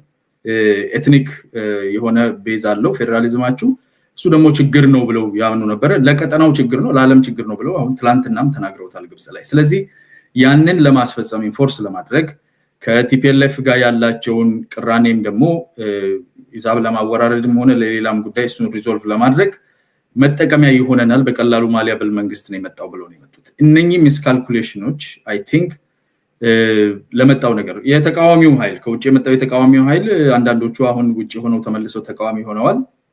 ግማሹ ለሕክምና ብለው ወጥቶ በዛው ቀርቶ ግማሹ ደግሞ እየታየ ሆን ተብሎ በቦሌ የመጣ ነው በብዛትና እነኚህ ሰዎች ሮድማፕ ጽፈን ሰተናል የሚሉ ነበሩ አንዳንዶቹ። መንግስት ላይ ያለ ስልጣን ላይ ያለውን አካል እኔ ነኝ የምመራው እስከ ማለት ድረስ ማለት ነው። ሁለት መንግስት አለ የሚሉ ሮድማፕ ጽፈናል የሚሉ ማንፈቺ ማናስፈቺ ይሆናል የሚሉ እነኚህ ሊስት ማድረግልህ ከኦሮሞ ከአማራ ከሁሉም ቦታ የመጡ የፖለቲካ ኃይሎች ለዛ መንግስት የነበራቸው ግንዛቤና አዲስ የመጣው ጠቅላይ ሚኒስትር እንዴት ሃንድል ይደረጋል ብለው ያዩበት ሚስኮንስትሩ ያደረጉት ነገር አለ። ያላግባብ የተመለከቱት ያሰሉት ስሌት አለ። ይሄ እኔ በታይም ላይኑ ላይ መጀመሪያ ማስቀምጠው ነው። ይሄ ግንዛቤ የወለዳቸውን ችግሮች ኋላም ላይ ያያየን እንሄዳለን። ኦል ዘ ዌይ እስከ ኖቬምበር 3 የፕሪቶሪያው ሴሴሽን ኦፍ ሆስቲሊቲስ ከሚፈረምበት ጊዜ ድረስ የሴሸልሱ ጅቡቲ የተባለው ከዛም ውጭ ያሉ አንዳንድ ማይነር የሆኑ ንግግሮች አንተም ጋር ከዚህ በፊት ተናግሬዋለሁ። የኦባማ አማካሪ የነበረ ሰው ኔጎሺዬሽንስ ብሉም ኢን ዘ ዳርክ ላይክ ማሽሩምስ ይላል አይደለ? ምክክሮች እንደኛ አይነት ውይይቶች በጨለማ ነው የሚበቅሉት እንደ እንጉዳይ ይላልና በጨለማ የነበሩ ንግግሮችን እንዴት ያለኛ ታደርጋላችሁ የሚሉ የውስጥ ኃይሎችም የአቶ ኢሳያስ አፈወርቂ መንግስት የመጣበት ምክንያት ራሳቸውን በዛ ጦርነት ውስጥ በዛ ግጭት ውስጥ ያላቸውን ተሳትፎ ያሰሉበት መንገድ ነው። ሶቨሬን የሆነ መንግስት አድርገው የተመንገዘነዘቡበት መንገድ አይታይምና ከዚህ የተወለዱ ነገሮች ኋላ ላይ እናያለን። ስለዚህ የፖለቲካል መዋቅሩ ላይ በጸጥታው ላይ በጦሩ ላይ አለኝ ብሎ የሚያስበው ቲፒኤልኤፍ አለኝ ብሎ የሚያስበውን ኃይል እንዴት አድርጌ ይተቀምበታል? ለኔ እንደፈለኩ ማቀናው አመራር ካልሆነ መመልስበት ልጓም አለኝ ብሎ ያን ልጓም ለመጠቀም የሄደበት ኋላም ላይ በቀጥታ የጦርነት የመተኳኮስና የመገዳደሉ ነገር በሰሜን እዝ ላይ በተደረገው ጥቃት በግልጽ አደባባይ ወጣበት። ከዛ በፊት ግን ግልጽ የሆኑ ምልክቶች እየታዩበት ማሰልጠን የኃይል ሚዛን እኛ አትችሉንም አይነት የሚል ፉክክር ውስጥ የተገባበት ነው ብዬ አስባለሁ። አመሰግናለሁ አያና። አንተንም እንግዲህ በነገራችን ላይ ቅድም አንድ ያነሳው ነገር አለና ስለ ፕሪቶሪያ ስናወራ ወደዛም ስለምንሄድ ስለሆነ እንዴት ሰክሰስፉል ሆነ የሚለው አሉላም አንስቷል፣ አንተም ጨምረበታል። አንደኛው ብዙ ሰዎች እንዳውም ሂስቶሪካል ፓራሌል ድሮ የማያደርጉት ብዙዎቻችሁ የኦስሎ ፕሮሰስ የምታውቁ ይመስለኛል። ባክ ቻነል ኔጎሲዬሽን የነበረ ሚዲያውን ዘግቶ ማንም ሰው ሳያውቅ ለረጅም ጊዜ ባክ ቻነል ነው የነበረው እና ሰክሰስ ስቶሪው አንደኛው ምክንያት የኦስሎ የተሳካው ውጭ ያለው ማህበረሰብ እንዳያውቅ ተዘግቶ በተለይ ሚዲያ እንዳያውቅ አድርገው ነው የሰሩትና የፕሪቶሪያም የሚመሳሰለው አንደኛው ባክ ቻነል መሆኑ ነው። እንደምታስታውሱት ሚዲያ ከግራና ከቀኝም ሊክ ለማድረግ ይሞክሩ ነበር ያኔ። እኔም ያው ሚዲያ ላይ ስለነበር ግን በተቻለ መጠን ዝግ ነበር ያደረጉትና የኦስሎን ስላስታወሰኝ ነው። እግረ መንገዱንም እንደ አንዱ ሰክሰስ ስቶሪ ወደዛ እንመለሳለን። እስካሁን ከተናገራችሁት ውስጥ 5 ነጥቦችን ይዣለሁ እና አንደኛው ሚስማኔጅድ ትራንዚሽን ራሱ ሚስማኔጅድ ትራንዚሽን፣ ሁለተኛው አያና የጨመርክበት ሊደርሺፕ ሮል ማለት የአብይ ፋክተር አለ። ሶስተኛው የሻቢያ ኤፌክት አሉላ ስትረስ ያደረገው እኔም ከዚህ በፊት በጻፍኩት አርቲክል ላይ አንስቼዋለሁ። የዎር ፓክት የሚመስል አሁን አትሊስት ዛሬ ላይ ሆነን ሪትሮስፔክት የምናየው። ሌላኛው ሄት ሪቶሪክ ኤንድ ሃይፐር ናሽናሊዝም አለ፣ ብዙም የማይረሳው ይሄ መንገድ ሲዘጋ የነበረው በአማራና በትግራይ መካከልም የነበረው ሁኔታ ጀነራሊ ኢቨን ለቲፒኤልኤፍ ነው ወይስ ለማህበረሰቡ ነው ወይ የሚለውን ነገር ወደ ኋላም ተመለሰን ብናይ ጥሩ ነው። ሄት ሪቶሪኩ ለጦርነት እንዴት እንደሚያመቻች። ሌላኛው ደግሞ የዊች ሃንቲንግ ብዙ ሰዎች ያልተናገሩት አለ። ዊች ሃንቲንግ ብዬ የምገልጸው ወይም የሚገለጽ የኔ ቃል አይደለም። ይሄ ሰሌክቲቭ ጀስቲስ ማለት ነው። ያኔ ለሙስናው ለ27 ዓመት ተጠያቂነቱ ምናምንም ሲደረግ የነበረው ትራንዚሽናል ጀስቲስን አፕላይ ከማድረግ ይልቅ ዊች ሃንቲንግ ፕሮሰስም ነበረ። እነኚህ ነገሮች አሉ። ኤኒዌይስ ሌሎችም ሊጨመሩ ይችላሉ ወደ ጦርነት ያመሩን። ግን ስትራክቸራል የሆነውን ነገር ባንረሳ ጥሩ ነው። ሁልጊዜም ቢሆን በአንድ ቀን አይደለም እዛ ያደረስነው። ከፓርቲ ባሻገር ፖለቲካችን ራሱ ምን ይመስል ነበር የሚለውን ከግንዛቤ ብናስገባ ጥሩ ነው የሚል ነው። ሰመራይዝ ነው ያደረኩት እናንተ የተናገራችሁትን። ወደ ገለታው ዞሬ እመጣለሁ ተመልሼ። አሁን ከፕሪቶሪያ ምን አገኘን? እንግዲህ አሁን ምንም ይሁን ምን ተሳካ፣ ሂደቱ ተሳካ፣ ተፈራርመዋል። ትረስት ቢልዲንግ ነበረ፣ ሸትል ዲፕሎማሲም ነበረ አሉላ እንዳለው፣ ኤግዞስሽንም አለ። ቅድም ራስም ያልከው በጣም በቃ ፈልገው ሳይሆን ስለተዳከሙ ጦርነቱን ሰስቴን ማድረግ ስላልቻሉ በዲፕሎማሲም ጫና ስለነበረ ተፈራረሙ። እሺ ተፈራረሙ። ምን አመጣለን የፕሪቶሪያ ስምምነት? አሁን ወይ ቅድም ወደ አነሳው ጥያቄ እንመለስ። ሚዩት ነን። ምን አመጣለን? ምንስ አመጣብን? ሁለቱንም ማለት እንግዲህ አንድ ነገር ምንድነው፣ ወደ ሽምግልና ወደ እርቅ ስትሄድ ሞቲቭ ወሳኝ ነው በጣም። ቅድም ያልነው ነገር ነው። መጀመሪያ እጃቸውን ይዞ እነዚህን ሁለት አካላት የሚያስፈርማቸው ኃይል ምንድን ነበረ ስንል ድካም ነው። ደክመዋል። ህወሓት በጣም ደክሟል። ጌታቸውም ሲናገር አዳምጠናል። የምናውቀው ነገር ነው። በመሳሪያም በሰው ኃይልም ደክሟል። ፌዴራል መንግስቱም ደክሟል። በመሳሪያም በሰው ኃይልም ማግዷል በጣም ብዙ ሰው እና መቀጠል የማይችሉበት ሁኔታ ላይ የፈረሙ ኃይሎች ይሄንን ፊርማ ይዘው ሊቀጥሉ ተሸክመውት ሊሄዱ የሚችሉ ነው ወይ ነው። አሁን ሁለት የተጠላለፈ ነገር አለ። አንደኛው እነዚህ የተፈራረሙ ኃይሎች በከባድ ወንጀል ውስጥ እጃቸው አለ። አሁን በዚህ ስምምነት ውስጥ አንዱ የሚጠበቀው ነገር የሽግግር ፍትህ ነው አይደለም? እና የፖለቲካ ሶሉሽን መፈለግ ትልቁ መሰረታዊ ነገር የፖለቲካ ሶሉሽን ቁጭ ብሎ ወደ ጦርነት ያስገባን ምንድን ነው? ለፈሰሰው ደም፣ ለቆሰለው እጁ ለተቆረጠው ወንድማችን፣ ቤቱ ለተቃጠለው ነጋዴ፣ ላጠፋነው ጥፋት እኛም ይቅርታ መጠየቅ አለብን፣ ይህንን ህዝብ መካስ አለብን፣ የሚደረገው ማድረግ አለብን የሚል ሽንፈት፣ የፖለቲካ ሽንፈት ይዘው አይደለም ለመደበቅ ነው የሞከሩት። እና ምንድነው በዚህ መካከል ተኩስ መቆሙ በራሱ አንድ ትልቅ ውጤት ሆኖ ነው የምናየው። እንግዲህ የማይካድ ነገር ነው። ተኩስ ትግራይ አካባቢ የትግራይ ህዝብ ሰልችቶታል። የኢትዮጵያ ህዝብ፣ የአማራ ህዝብ ተኩስ ሰልችቶታል። የአፋር ህዝብ ነዷል በሙሉ። ስለዚህ ይሄ ተኩስ መቆሙ በራሱ ሞቲቭ ጥሩ ባይሆንም አንድ በጎ ነገር የሚመዘገብ ነገር ነው። ነገር ግን በበጎ ህሊና ኢን ጉድ ፌዝ ነው አይደል የሚባለው በእንግሊዝኛ የተፈረመ ስላልሆነ ይሄ ስምምነት ምን ሆነ ሞገስ፣ ባለፉት ሁለት ስንት ዓመታት ውስጥ የፖለቲካ መጫወቻ ሆኖ ታየዋል። መጫወቻ ህወሓት ሲፈልገው መጅረጥ የሚያደርገው ፌዴራል መንግስቱን ለመክሰስ ነው። የፕሪቶሪያውን ስምምነት የፌዴራል መንግስት ምንድነው አልጠበቀም ይላል ህወሓት ድንገት ብቅ ይልና ለምንድን ነው ያልጠበቀው ስትል የሚያብራሪያ ነገር አልጠበቅም። ግን ራሱን ደግሞ ህወሓት ስትመለከተው ፕሪቶሪያው ስምምነት ላይ ከተጻፉት ስምምነቶች በሙሉ ሲጥሳቸው ታያለ። ለምሳሌ ከውጭ ሀገራት ጋር ግንኙነት ማድረግ አይችልም ይላል አይደለም ስምምነቱ፣ ሲያደርግ ታየዋል። ሌሎች ስምምነቱ ላይ ያሉ ነገሮችን አይፈጽማቸውም፣ ግን ለፖለቲካ መጫወቻ ያደርገዋል ህወሓት። በዚህ በኩል በፌዴራል መንግስቱም ደግሞ እንደዚሁ የፖለቲካ ጌም ነው የያዙት፣ መጫወቻ ነው የያዙት። እና በመካከል ስንድን ይመስላል ስንጠናከር ይሄንን ጣጣችንን የምንወጣው እንደገና በሌላ ሚሊቴሪ ሶሉሽን ነው የሚሉ ነው የሚመስለው። አሁን ያለው ዱብ የሚሊቴሪው ፊልድ ማርሻል ንግግር ስታይ አብይ አህመድ ንግግር ስታይ በቃ አሁን አገግመናል አይነት ነገር አገግመናል እንደገና ልንዋጋ አይነት ነገር ነው እና በአጠቃላይ ስምምነቱ የፖለቲካ መጫወቻ ሆኖ ነው የሰነበተው። በመሃል የነበረው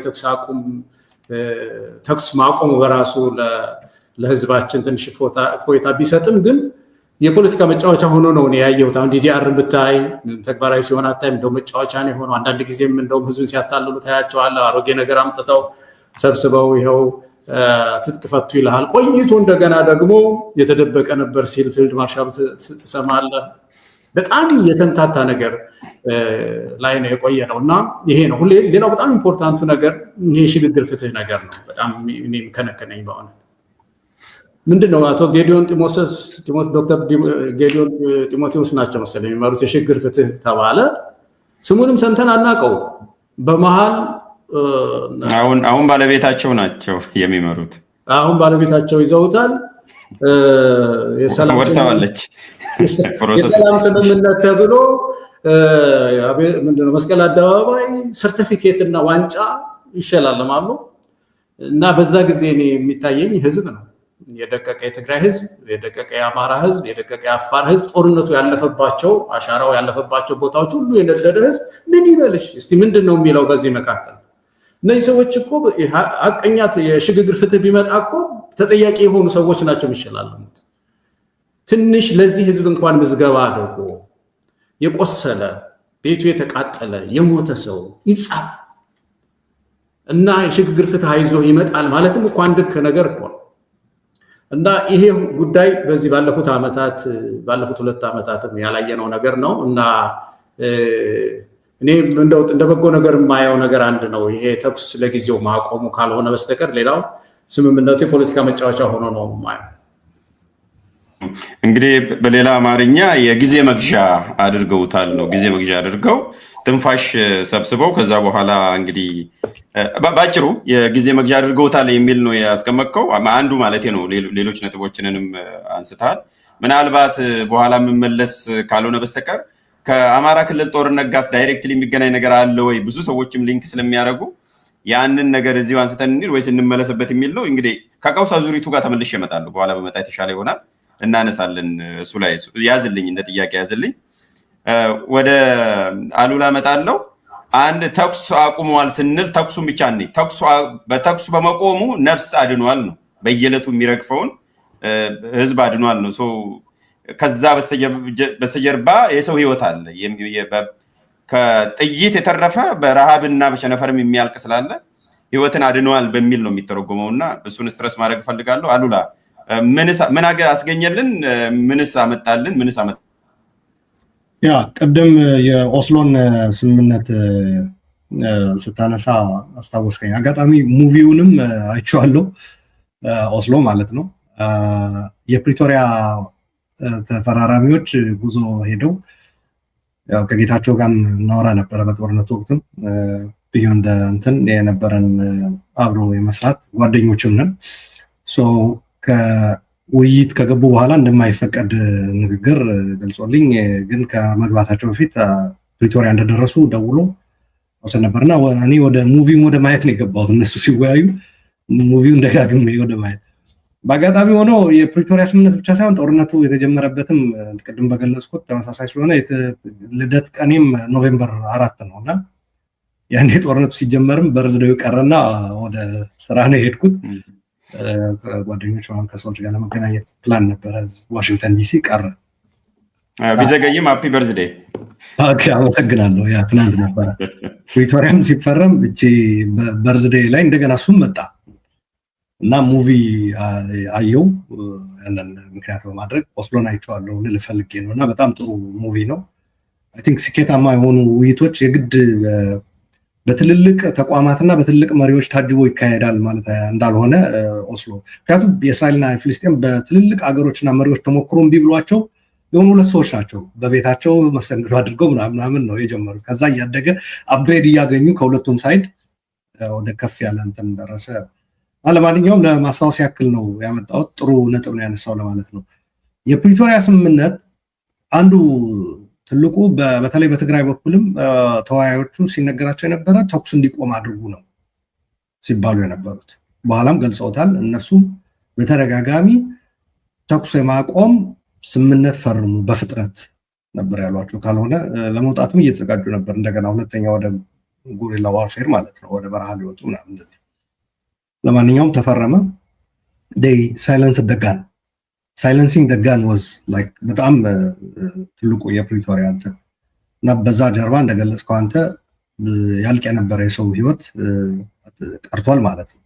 ራሱ ኦባሳንጆ በቦታው ሆኖ ከኢትዮጵያ ተወካዮች ጋር በነበረኝ ንግግር አለ ከፈረሙ በኋላ እፎይታ ነው የተሰማቸውና በቀን 1000 ሰው ህይወት ነው ያተረፍነው በዚህ ፊርማ ነበር ያሉኝ አለ።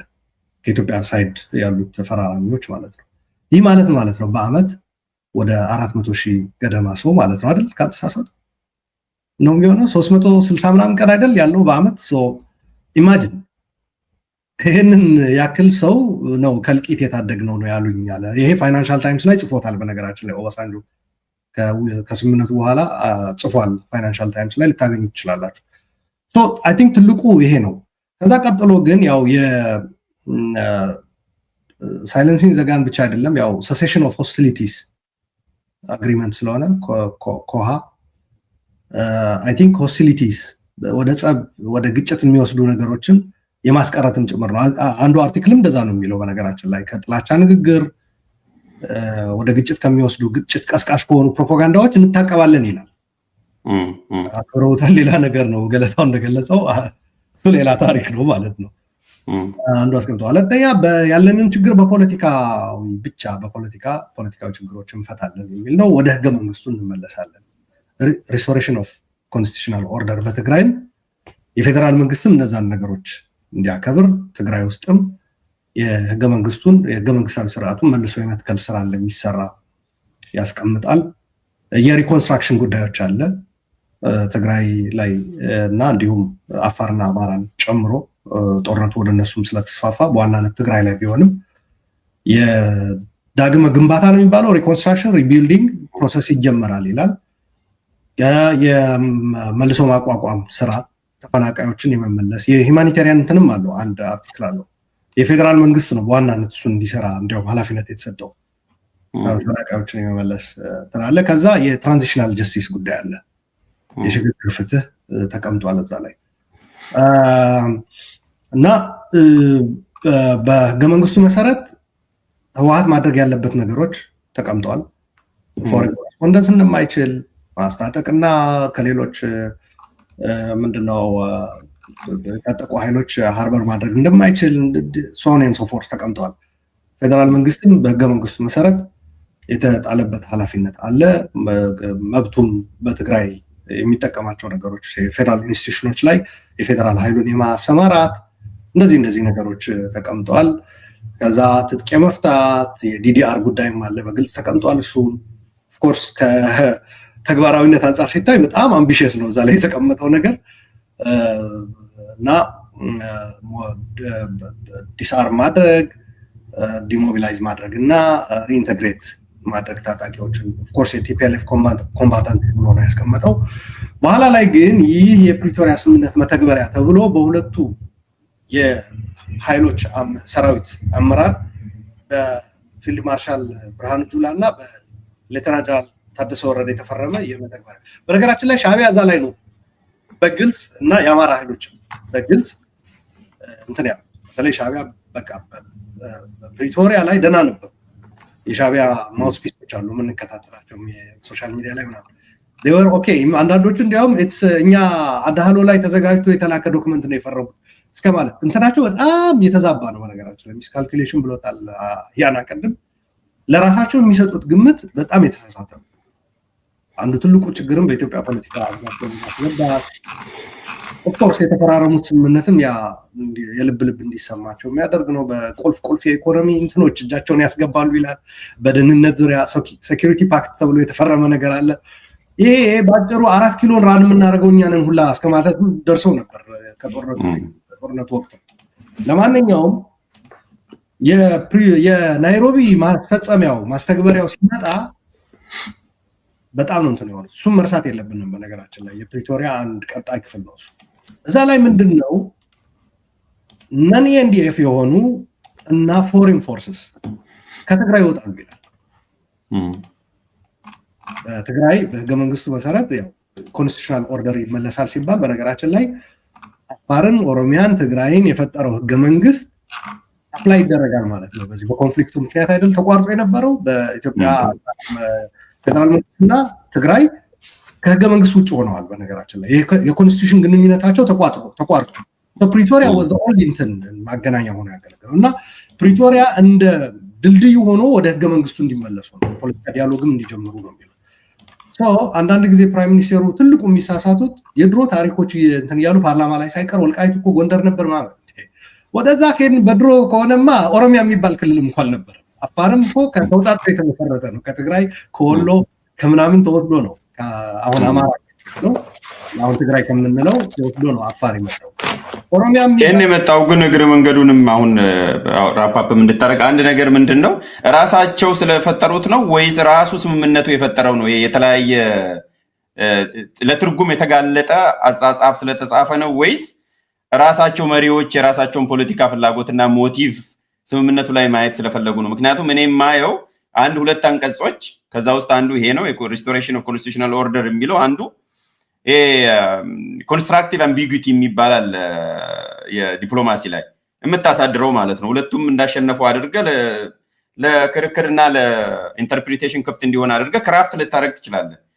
ራሱ ስምምነቱ ድራፍት የተደረገበት ዲዛይን የተደረገበት ችግር ስላለ ነው ይሄን የዚህ የተለያየ ኢንተርፕሪቴሽን ያየ ነው ወይስ ሆን ተብሎ የራሳቸው የፖለቲካ ሞቲቭ ስላላቸው ነው? ይሄንን ግልጽ አድርገህ እንድትሄድ ነው። አሁን ሻቢያዎች ያስቆጣቸው ፎሬን ፎርስ ይወጣሉ የሚለው እነሱ እንደሚወጡ ተነገራቸው። ትጥቅ መፍታትም የሚኖረው ፓራሌል እነሱ ሲወጡ እንደሆነ እነሱ የሚፈልጉት ትጥቅ ፈቶ ትግራይ ከዛ በኋላ ያንን አረጋግጠው የመውጣት ነገር ነበረ። አሁን እንዳለው በነገራችን ላይ በህወሓት አንዱ ፍንካችና በሻቢያዎች ያለው ግንኙነት ገለታው እንደገለጸው አንዱ ጥሰትም ነው። በነገራችን ላይ which ልክ ነው ገለታው ያስቀመጠው የፕሪቶሪያን ስምምነት የሚጥስ ነው። አንዱ ፍንካች በነደብረጽዮንና በህወሓት በሻቢያ ጋር ያለው ግንኙነት በነገራችን ላይ እሱ ድብብቆሽ አይደለም። እኛም ዝም ብለን ተመራምረን የምንደርስበት ነገር አይደለም።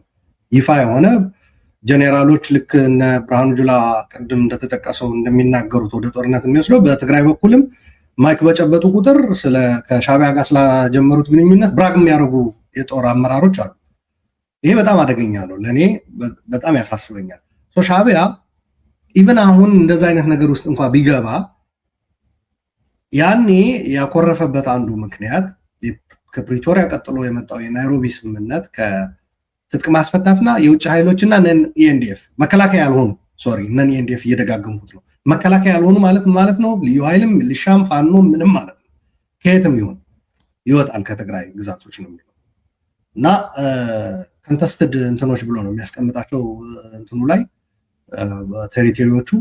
ግን ባጭሩ ምን ማለት ነው? በሌላ አነጋገር ይወጣሉ ሲል ከሌላ አይደለም ትግራይ ይወጣሉ ማለት ነው። ከኢትዮጵያ ይወጣሉ አይደለም እያለ ያለው ኦር ከሌላ እነሱ መጡበት ከሚባለው ቦታ እንዲወጡ አይደለም። ምዕራብ ትግራይ እና ደቡብ ትግራይ ላይ ያለው ሁኔታ ነው። ከዛ ደግሞ በሰሜን በኩል ደግሞ ኤርትራ የያዘችው እስካሁን ድረስም ይዛው የቀጠለች ቦታዎች አሉ። ይሄ አንዱ በጣም ትልቁ በጦርነቱ ተሳታፊ የሆኑ ኃይሎች እንዲበታተኑ ያደረገ ነው። ይሄ ጀነራል ጻድቃን እንዳስቀመጠው ፕሪቶሪያ እኮ አንዱ የጠቀመን አንድ ላይ ወጉን የነበሩ ኃይሎች እንዲለያዩ ሆነዋል የሚል ንግግር አድርጎ ነበር እና ተለያይተዋል። ምንም ጥያቄ የለውም። ፌደራል መንግስት የራሱ መንገድ መረጠ። በቃ ካሁን በኋላ ትግራይ ላይ ጦርነት አልቀጥልም ማለት። እነዛ ደግሞ አይ መቀጠል አለበት። በተለይ በሻቢያ በኩል በግልጽ ነው። ፕሬዚዳንቱ ራሱ ተኮላሸብን እኮ ነው ያለው በትግርኛ። ተኮሊፍና ማለት እኮ በቃ ተደናቀፍን፣ ተኮላሸብን። በነገራችን ላይ የሻቢያ ለአማራ ኃይል ፍላጎት ሌላ ልትለው ይችላል፣ ፌደራል የሚፈልገው ሌላ ልትለው ይችላል። የሻቢያ አንዱ ሰው ዝም ብሎ የተለያየ እንትን ሊሰጠው ይችላል። ሻቢያ ኢትዮጵያ በራሷ አቅም ኢትዮጵያን የሞጋት ጦርነት እየተካሄደ ብሎ ነው የሚያስብ። ይሄ ለምን ይቆማል ነው ምናልባት እዛ ላይ ያሉላ አንድ ትንሽ ግን ካውንተር የገለጸው ዝቅ ብሎ ሊገለጽ የሚችለው በዛ ስር ምንድነው እኔ የማየው ኢትዮጵያ ራሷን እየወጋች እንደሆነ ወስዶ በትክክል እየተሳካልኝ ነው። ከዛ ዝቅ ብሎ ግን ቲፒኤልኤፍ በድሎኛልና እንደዚህ ዘግቶ 20 ዓመት በመሪነት በነበሩበት ጊዜ አሸንፈውኛል ኢትዮጵያን ይዘው ልቀጣቸው ይገባል ከትግራይን ማጥፋት አለብኝ ምናምን የሚሉት እነሱ ዋናነት ብዙ ኢትዮጵያዊ የሚስተው የሻዕቢያ እቅድ በዚህ ጦርነት ተሳካልኝ የሚለው ኢትዮጵያውያን በራሳቸው ኢትዮጵያን ወጋታቸው አንዱ እጅ ኢትዮጵያዊ ቀኝ እጁን ይዞ ግራ እጁን ገዝግዞ ሲቆርጥ ማየት ነው ይሄ አይ ቲንክ ፕሪቶሪያ አንዱ ሻዕቢያ እንደዛ ያደረገ መቀጠል የሚችልበት እድል ዘጋበት አንድ ጥያቄው የሚነሳው እዚሁ ላይ ያሉና ሌላ ነገር ነው ያ ኤግዛክትሊ እዚህ ጋር አሁን የሚነሳው ዛሬ ላይ ጥሩ አሁን አንድ ነጥብ ስላነሳ እኮ ነው ካውንተር ፋክቹዋል ተኮሊፍና ወይም ተጨናገፈብን ተቋረጠብን ካለ ቤዚካሊ ህወሓትን እንዳናጠፋው ተከለከልን ነው ኢንዌይ እንደዛ ከሆነ ታዲያ ከህወሓት ጋር እንዴት ሊሰራ ቻለ ከ3 ዓመት በኋላ እቅዱ እንደዛ ከሆነ ይጋጫል ብዬ ነው ዛሬ ላይ እንዴት አብሮ ሊሆን ይችላል ለኔ እነሱ ህወሓት ለማጥፋት ተኮላሸብኝ እንትና ምክንያቱም ከህወሓት ጋር ከሰራ ምንድነው ያቺ ኢትዮጵያ ራሱን በራሱ መምታት የሚያስቀጥለው ህወሓት ተገኘ እሷን ማስቀጠሉ የሚያሳይህ እንዲያውም the main አጀንዳ አይደለም አሁን ጌም ኦቨር ወያኔ ነው ግን ያለው አይደል ጌም ኦቨር ወያኔ ከሆነ ወደ ወያኔ ጋር ይሰራል ማለት ነው ቀደም አያና ያነሳው እኔም ያነሳውት ነበር ይሄ ህገ መንግስት ኤትኒክ የሆነ እንትን አንፈልገው አሁን እዚህ ላይ ኢትዮጵያን አንድነት የሚፈልግ እና የብሔር ፌደራሊዝም የማይፈልግ ሰው አሁን አቶ ኢሳያስ ለኢትዮጵያ አንድነት ተቆርቋሪ እንደሆነ አድርጎ ነው የሚወስደው አይደል ነው አቶ ኢሳያስ ግን ያንኑ ኢትዮጵያዊ አስመራ ከጋበዙ በኋላ ኢትዮጵያ አይደለም የሚል የመገንጠል ጥያቄ ያለው ደግሞ ጠርተው ያስተናግዱታል ኢትዮጵያ የምትባል ብለው ጭራሽ የ3000 የሚባለው ተረተረት ነው 3000 ዓመት የሚባል የላትም 60 ምናምን ዓመት ታሪክ ነው ያላት እሱም እንግሊዞችና አሜሪካኖች የግድ በቃ ካልቆመች ብለው እየደገፉ በኋላ ላይም ወያኔን አምጥተው በየጊዜው የመጡ ከኃይለ ሥላሴ ጀምሮ እስከ አብይ ተላላኪ ተብሎ ነው በሻዕቢያ የሚገለጹት ኢትዮጵያ መሪዎች ሁሉ ተላላኪ ናቸው በዛ ላይ ሻዕቢያም እኔም በማስወገድም ወደ ስልጣን በማምጣትም ሚና ነበረኝ ብሎ ነው የሚናገረው አሁንም ኤኒ ታይም ላስወግደው ይችላል ከኔ ጋር ያልስማማ ከስር ያሉት ነገሮች እንተዋቸውና በዋናነት ሻዕቢያ ከፕሪቶሪያ ጋር ተያይዞ የተቋረጠበት አንዱ ነገር ቢኖር ኢትዮጵያውያን አንዱ ኢትዮጵያዊ ላይ በማነሳሳት የመምታት ነገር ብሏል ከዛ ወደ ላይ ከፍ ስትል ኦፍ ኮርስ የውሃ የባህር ጉዳይ ይመጣል ይሄ ባለፈው ሞገስ ነገር ያለ የውሃና የባህር ጉዳይ ሲነሳ የተለያዩ በየጊዜው የነበሩ የኢትዮጵያ አመራሮች ይገጥማቸው የነበረ ፈተና በውስጥ ያሉ ብዙ ናቸው ግን የውስጥ ግጭቶችን ማስቀጠል ነው አንዱ የነበረው ምክንያቱም ኢትዮጵያ ፎከስ ሆና የባህር በር የአባይ ውሃ ጉዳይ የመልማት መብቷን የመጠቀም ምናምን ነገር እንዳይኖር ማለት ይህ ስል ግን የኢትዮጵያ መሪዎችም እንዝህላል ሆነው ለዚህ ክፍተት ራሳቸው የሰሩት ሚና በመርሳት አይደለም አብይም በዚህ ተጠያቂ ነው በኢህአዴግም ጊዜ የነበሩ ተጠያቂዎች ናቸው ከሱ በፊት ከዛ በፊት የነበሩ በደርግ ጊዜም ተጠያቂ ናቸው ምክንያቱም ያው የውጭ ኃይል እንደምታውቁት ቀዳዳ አስፈጥርለት ነው የሚገባው እንጂ ቀዳዳውን በጊዜ ቤትህን አስተካክለህ የቤት ስራን ከጨረስ መግባት አይችልም ሻዕቢያ በራችንን ከፍተን ሻዕቢያም ሌላውም እንዲጫወቱ አደረግን የሚል ነው እመለሳለሁ ለእንትና ምድል ልስጥ ብዬ ነው የቀረውን ነጥብ ያዝልኝና በዛው ላይ መልሰን እንትንላለሁ ሌሎቹ ብዙ እየጠበቁ ስለሆነ አያና በዚህ ጉዳይ ላይ አንተም ተመሳሳይ ሐሳብ ስጥና የቀረ ነገር ካለ ሎላ እንደተለመደው ያዝልኝና በኋላ አያይዘት ይሄዳል አያና ምን አመጣልን ምንስ አመጣብን ፕሪቶሪያ ምን አመጣብን የሚለውን ነገር እኔ ያው ጥቅሙ ብዙ ስለሆነ ኢቭን አሁን ባለበት ስቴት ሙሉ በሙሉ ተፈጻሚነት ለማግኘት አስቸጋሪ በሆነበትም ሂደት ቅድም እንደተባለው የሚያድነው የሰው ህይወት ከዚህ በፊት አቶ ጌታቸው ረዳም ተናግሮታል ምን ያህል ሰው እየሞተ እንደነበርና ከዚህ ያህል ቀን ቀድመን ብናደርገው ኖሮ ብሎ በጸጸት የተናገረውን እናውቃለንና የዚህን ያህል ህዝብ ህይወት ማትረፍ መቻል ትልቅ ነገር ነው የሰው ህይወት በምንም ስለማይተመን ማለት ነው እኔ ምን አመጣብን ምለው ከታይሚንግ አንፃር ከጊዜ አንፃር ይሄንን ጦርነት ለማሸነፍ የፌደራል መንግስት መውሰድ የነበረባቸው ፖይዘን ፒልስ የሚባሉት የመርዝ መድኃኒቶች ነበሩ ከሻዕቢያ ጋር የነበረው ትስስር ሀገር ውስጥ ሞኖፖሊ ኦፍ ቫዮለንስን ወይም ደግሞ የጦር መሳሪያ መታጠቅን ከመንግስት ስትራክቸር ውጪ የበተነበት አዋጅ እነኚህ ነገሮች ይዘው የመጡትን ጣጣ ሳይሰበስብ ወደ ፕሪቶሪያ ለመግባት የተሄደበት ፍጥነት ኢን ሃይንሳይት ይሄንን ኮሬክት ማድረግ ሳይፈታ ጉዳዩ ሳይፈታ በፊት መሰብሰብ ሞክረዋል። አስተዋውሳለሁ ኤርትራ ላይ የሚሰለጥኑ የአማራ ልዩ ኃይል ማሰልጠን እንዲያቆም ነኝ የወጡ ጊዜ ትንሽ መደናበር ነበረ። ውጭ ሀገር ያለው ኃይል ኦሬዲ ከሻቢያ ጋር በተሳሰረ መንገድ እንዴት አድርገው ፕሮፓጋንዳ እንደሚሰራ እንዴት አድርገው ሌላ ግጭት ሌሎች ክልሎች ላይ እንደሚከፈት ፕሮፓጋንዳ ማኑፋክቸሪንግ እና ማስተባበር ማሰልጠን ውስጥ ኦሬዲ ተገብቶ ነበርና ያንን የመቀልበስ ስራ ሳይሰራ ወደ ስምምነት መገባቱ ኢን ሃይንሳይት አሁን ያለንበትን አይነት ውጥንቅጥ አዛምቷል ብዬ አስባለሁ። ሙሉ በሙሉ ባያስቀረው እንዴት እሱ ሊታቀብ ይችል ነበር የሚለውን በእርግጠኝነት አሁን አውትላይን ማድረግ አልችልም የዋደፍ ስለሆነ የቢሆን ትንተና ስለሚሆን ግን በዛ ደረጃ እንያዘው ያመጣልን ነገሮች ቅድም እንደተነሳው ደግሜ ስትሬስ ማድረገው የሰው ልጅ ህይወት የወጣቶች ህይወት እየረገፈ የነበረበት ስኬል በተለይ የመጨረሻዎቹ ቀናት በጣም አሰቃቂ የሆነ ነበር because እንደተባለው ያሉት ሁለት ፕሬሸሮች ናቸው በቲፒኤልኤፍ በኩል ያለው የአቅም ፕሬሸር ነው በጦርነቱ የደጀን አቅም የምግብ የተተኳሽ እነኚህ ነገሮች አቅም ሙሉ በሙሉ ዲፕሊት ያደረገበትና pretty much በአቅም ደረጃ ካፒቹሌት ነው ያደረገው ማለት የሚቻልበት ነው በመንግስት በኩል በፌደራል መንግስት በኩል ደግሞ ከውጪ ያለው ጫና በጣም የገነነበትና የተለያዩ አካላት ከዚህ ዘልቃችሁ አትሄዱ በሴሴሽን ኦፍ ዘላቂ የሆነ ሰላም የምትፈልጉ ከሆነ በሴሴሽን ኦፍ ሆስቲሊቲ ፈታ የሚባለው ፕሬሸር ነበር ኢንተርናሊም እነሱ ያላቸው ፍላጎት በተለይ ለወደፊት ኢትዮጵያ ላይ ፖለቲካው ምን ሊመስል ይገባል ከሚለው ያለ ኢንተርናል እና ኤክስተርናል ፕሬሸር ነው የሚያመጣው ስለዚህ መቆሙ ትልቅ ጥቅም ነው ሌላኛው በጣም ወሳኝ ነው ብዬ የማስበው በኔ እይታ የትግራይ ህዝብና ቲፒኤልኤፍ በእውነተኛ ማንነቱ ተገናኝተዋል ከዚህ ስምምነት በኋላ የነበረው ለናንተ ብዬ የሚለውን ትርክት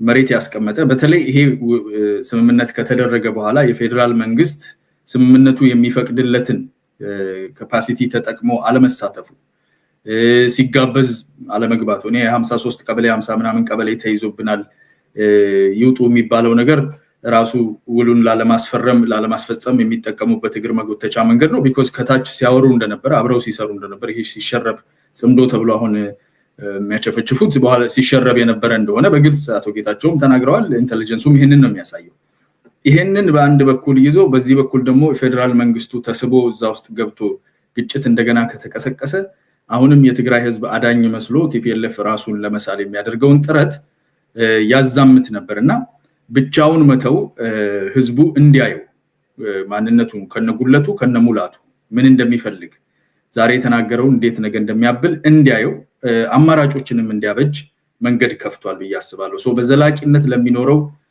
ወደ ህገ መንግስታዊ ማዕቀፍ የመመለስ በኢትዮጵያ ውስጥ ያለው የትግራይ ህዝብ የፖለቲካ ተሳትፎን ሌሎች ትርክቶችንም በመሻር ዙሪያ ይሄ አይ ቲንክ ትልቅ ጥቅም ነው በያስባለሁ ኔክስት የሰዎችን ህይወት ከማዳን ባለፈ ነክዳይ ገጹ ትክክለኛ ገጹን ለማየት እንዲችል ቲፒኤልኤፍ ውስጥ ጥሩ ሰዎች እንዳሉ ለህዝባቸው እነተም ለመሞት የሚፈልጉ ሰዎች እንዳሉ ጄኒውን ሰዎች እንዳሉ ያንኑ ያህል ደግሞ በየትም ፍጩ ዱቄቱን አምጪው የሚሉ ተፈናቃይ ከተመለሰ የኛ ህልውና ሳይረጋገጥ የናንተ ህልውና የፈለገውን ይሁን የሚል እይታ ያላቸው ትላንትና ጄኖሳይድ ፈጸመብን ከሚሉት ከሻቢያ ኃይል ጋር ተቃቅፈው በቀደም እግር ኳስ ነበር ወደ 200 መኪና ነው ሄደው ምን ያህሉ እንደተመለሰ አላውቅም ድንበር ተሻግሮ ማለት ነው ኳስ መራገጥ ደረጃ ድረስ በአንድ ዓመት ውስጥ እንደሚተቃቀፉ ከሆነ ትግራይ ህዝብ ይታዘባል ያን ባይዘው ኮሌክቲቭ ኢንተለጀንሱን በፖለቲካ ትንሽ ላቅ ያለ ነው ኢትዮጵያ ውስጥ ካሉ ማህበረሰቦችና ይሄንን እንዲያይ እድል ተፈጥሮለታል በያስባለሁ ይሄ ትርፍ ነው በያስባለሁ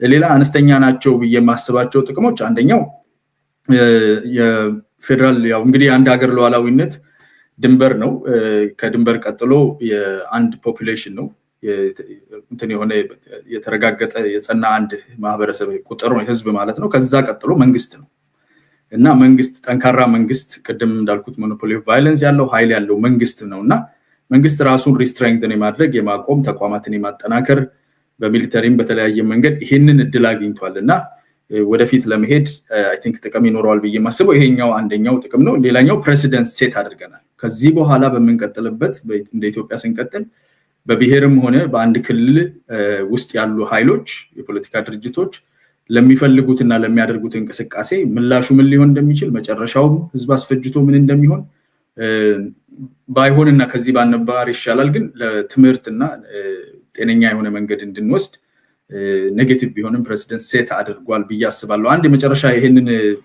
ይሄኛውን ፓርት ተጠቅልል አንድ ነገር መንካት የምፈልገው ስለ አሁን አሉላ የተናገረው ነገር ላይ ስትራቴጂክ የሆነው የሻዕቢያ እይታ የህግደፍ እይታና ታክቲካል የሆነው መለየት ያስፈልጋል። አሁን ታክቲካሉ እዚህ ጋር ተኮሊፍና ይላል ከዛ በኋላ ትንሽ ተመልሶ እዛ ይሄዳል ይቀያየራል።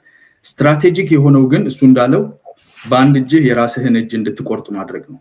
ወጪ የሌለው አንተው ራስህን ትደበድብልኛለህ የሚለውን ማሰራት ነው። ይሄንን የሚያሳየን ቅድም እሱ ያነሳው ኦነግ እዛ ነበረ፣ ግንቦት ሰባት እዛ ነበረ፣ ሌሎች ኃይሎችም ምንም አይነት የፖለቲካ ፖሊሲ ይኑርህ አስሎንጋስ ኢትዮጵያ ውስጥ ጦር መሳሪያ የምትተኩስ ከሆነ ስፖንሰር ትደረጋለህ። ይሄም ያሳያል። ሌላኛው የአማራን ህዝብ ሴንተር አድርጎ አማራ ጨቋኝ በዳይ ምናምን የሚለውን ትርክት ሲያፋፍም የነበረ ኃይል ከዛ መጥቶ ኢህአዴግ ስልጣን ላይ ሲወጣ ወደ ትግራይ ህዝብ ዞሮ የትግራይ ህዝብ ልዩ ተጠቃሚና በዝባዥ እንደሆነ ያለውን ፖለቲካ ትርክትም ሲነዛ ነበር። በቀደም ባደረጉት በዓል ላይ ኦሮሞማ የሚል ትርክት ይዞ መጥቷል። ሶስቱን ትልልቅ ብሔሮች ኢትዮጵያ ውስጥ ያሉ ፖለቲካሊ ፕሮሚነንት የሆኑትን ሶስት ብሔሮች ባለፈው 50 ዓመት ውስጥ ቀያይሮ ተጠቅሟቸዋል። እነኚህ ግልጽ የሆኑ ኤቪደንሶች ናቸው። ስትራቴጂው ኢትዮጵያን ራሷን እንድትመታ ማድረግ ነው። ታንክ ዩ። በጣም አመሰግናለሁ። በሬዎቹ አንስተው ነበር። አሁን ተረኛው በሬ ማን ነው? የአራቱ በሬዎች ታሪክ ባለፈው ጨርሰን በሬዎቹን ጨርሰን አራተኛ ማን ነው ተረኛው የሚለውን አንስቼ ነበርና ለአንተ ነበር ያነሳሁት። በጣም ኮንሳይዝ ስለሆንክ አያና ቴንክ ዩ ፎር ዛት እያገዝከን ስለሆነ እዛው ላይ ጥያቄ ልጠይቅ በኋላ ከመመለስ ፕሪቶሪያ አለ ብለህ ታስባለህ? ስለዚህ ኦቨርኦል ይሄን ሁሉ ሪቪው ካረክ በኋላ አለ በህይወት? ምክንያቱም ብዙ ሰዎች ፕሪቶሪያ እኮ ከፈረሰ ቆይቷል በህይወትም የለም እንደሌለው ቁጠሩ የሚል ነው ግራና ቀኝም የሚሰማውና በአንተ እይታ ፕሪቶሪያ ስምምነት አለ ብለህ ታስባለህ ይባጭር? እንግዲህ ቴክስ ቱ ታንጎ ይላሉ አይደለ? ለታንጎ ለመደነስ ብቻን ካልጨለልክ በስተቀር አይቻልም፣ ሁለት መሆን ይጠይቃል። ቅድም ገለታውም ነክቶት ያለፈው ነገር እሱ በጀነራሎቹና በፊልድ ማርሻል በኩል ያለውን ወደ ጦር የሚያመራ የሚመስል ሬቶሪክ ወይም ንግግር አንስቶታል።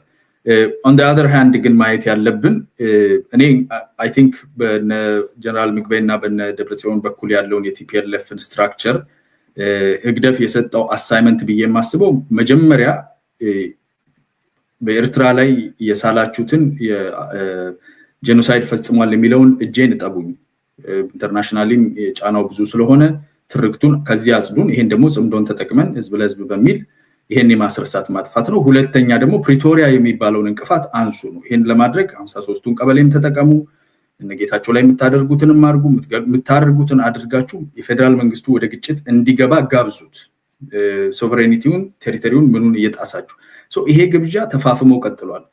ፌደራል መንግስቱ ሆን ብሎ ቅድም ላልኩት ጥቅም ቢኮዝ የትግራይ ህዝብና ቲፒኤልኤፍ ውስጥ ያለውን አካል ይሄንን አካል ማስተያየት በጣም ወሳኝ ጥቅም ፖለቲካዊ ጥቅም ስለሆነ ለዛ ተብሎ የሚደረገው ትግስት እስካሁን ድረስ የፕሪቶሪያው አግሪመንት በህይወት አለ። ቢኮዝ አግሪመንቱ ሰሴሽን ኦፍ ሆስቲሊቲ ነው። thus far we don't see hostility የለም፣ አልተታኮሱም እነኛ አካላት። ስለዚህ አለ በመጨረሻው አንድ ሐሙስ ቀርቶት ነው ያለው። እንደ ቲፒኤልኤፍ እና እንደ ህግደፍ አቋም ቢሆን ከሞተ ቆይቶ ነበር ነው ብዬ ማስበው። እንግዲህ እሱም ኢንተርፕሪቴሽን የህግ ባለሙያዎች በተለየ መልኩ የሚያዩአሉ። በስሙ አትታለሉ በማስታወቂያው የሚሉ አሉ። ስሙ ሰሴሽን ኦፍ ሆስቲሊቲ ቢልም የሚጥለው ግዴታ ቅድም አሉላም ሲዘረዝር የነበረው ሌላ ነው። ለምሳሌ ኮንስክሪፕት አታደርግም፣ ዲዲአር ታደርጋለህ፣ ይሄን ዲያሎግ ታመጣለህ የሚለው certainly beyond the cessation of hostility. So ሞገስ ይቅርታ፣ ኤግዚስተንስ እየጠየቀኝ ከሆነ ኤግዚስት ያደርጋል። ኢምፕሊሜንቴሽን እየጠየቀኝ ከሆነ ፐርሰንታይል ኦፍ ኢምፕሊሜንቴሽኑ ኦልሞስት ዚሮ የምትለው ደረጃ ላይ ደርሷል። ኤክሰፕት መተኳኮሱ ከመቆም በዘለለ ኢምፕሊሜንት መደረግ አልተቻለም። የመጀመሪያው ዙር የዲዲአር ዲስአርምመንት ኤንድ ዲሞቢላይዜሽን የተሞከረው አለ። ከዛ ውጪ ላግ አድርጎ ቆሟል። ኤግዚስተንሱ አለ ወይ የምትለው ኤግዚስተንሱ የሚያበቃለት የፌደራል መንግስትና ቲፒኤልኤፍ የያዘው ኃይል መታኮስ ሲጀምር ሆስቲሊቲ ሪግናይት ሲያደርግ ያኔ ሞቷል እንላለን። ስለዚህ ስቲል አለ የሚለው ነው የሚይዘው። እስቲላኛው ዝምባል ኤግዛክት እኔ ያልኩት ኢቨን ከሴሴሽን ኦፍ ሆስቲሊቲ በላይ ነው የሚረዱት ነው ያልኩት። ተረድተኝ ከሆነ ሴሴሽን ኦፍ ፐርማነንት ሴሴሽን ኦፍ ሆስቲሊቲ I mean ensuring lasting peace through permanent cessation of hostility አለ ራሱ የሚለው እንደዛ ነው የሚለው እኮ እንደዛ ነው የሚለው። so agreement for lasting peace through permanent cessation of hostility ስለሚል ብዙ የህግ ባለሙያዎች ይዘቱንም ሲያዩ ቅድም የዘረዘር ነው it is really beyond the immediate cessation of hostilities የሚለውንም ስለሚያዩ በሚል ነው ያመጣሁት። ተግባብተናል። ዞሮ ዞሮ ሆስቲሊቲ እስከሌለ ድረስ እስትንፋሱ አለ በሚል ልውሰድልህና ቅድም ገለታውን ያቆምኩት ነገር ስላለ ለገለታውና ላሉላ አንዳንድ ዙር አጭራጭር ልስጥና አሉላም ትንሽ ቅድም ያስቀረውት ስላለ ከዛ ወደሚቀጥለው እንሄዳለን። ገለታው ቅድም ያስቆምኩ የቀረ ነገር ካለም ትጨምርበታለህ።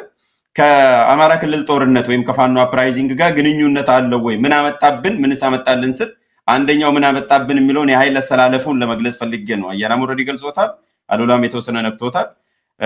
በቀጥታ የሚያያዝ ነው ወይ? ምክንያቱም ኖቬምበር ላይ ተፈራርመን አማራ ክልል ላይ ኦልሬዲ ኤፕሪል ላይ የሚጀምር ከሆነ ቤዚካሊ እንትን አምጥቶልናል ወይ? ኢቨን ሰሴሽን ኦፍ ሆስቲሊቲ ራሱ አምጥቶልናል ወይ? ፕሬሲደንስ ራሱ አምጥቶልናል የሚልም ጥያቄ ስለሚያስነሳ ነው። ኤኒዌይስ የቀረም ነገር ካለ ጨምርና ቅድም ያቆምኩትን ጥያቄ መልስ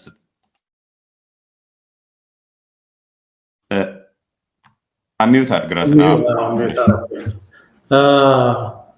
ወንድሜ አያና መጨረሻ ላይ ባነሳው ይሄ አሁን የጠየቀው ጥያቄ በህይወት አለ ፕሪቶሪያ የለም የሚለው ላይ ጥቂት አስተያየት ብቻ ልስጥና የአማራ ክልል ያነሳው ጉዳይ ላይ አስተያየት እሰጣለሁኝ።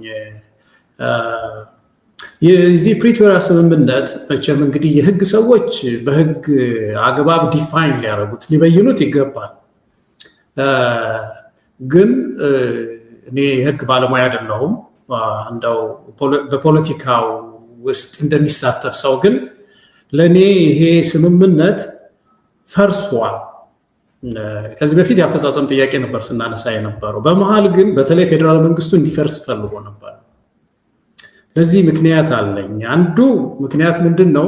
ተወደደም ተጠላም ይሄ ፊርማ የተካሄደው በቲፒኤልኤፍ እና በመንግስት በፌደራል መንግስት መካከል ለዛ ነው የሚለው እነዚህ ሁለት ኃይሎች ናቸው ፊርማውን ያደረጉት እና በመሃል አንድ ነገር ተነሳ። ህወሓት በምርጫ ቦርድ በኩል ትዕዛዝ ተሰጠው ወይ እንደ ፓርቲ ተመዝገብ አለበለዚያ እናፈርሳለን የሚል ነገር መጣ እና መጨረሻ ላይ የተወሰነ የደብዳቤ ልውውጥ ከተደረገ በኋላ ፈረሰ። እንግዲህ ተመልከት፣ አሁን በምርጫ ቦርድ ተቀባይነት የለም ተብሎ ፈርሷል። አንዱ ሆልደር አንዱ የዚህ ፊርማ ያዥ ለምንድን ነው የሚፈርሰው ነው ይሄ ትልቁ ጥያቄው። አሁን ፌደራል መንግስት በሁለቱም በኩል ስታይ ለምሳሌ በቲፒኤልኤፍ በኩል ስታይ በምርጫ ቦርድ የመጣችው ቀጭን ነገር እኮ ናት። ምንድን ነበር የተባለው?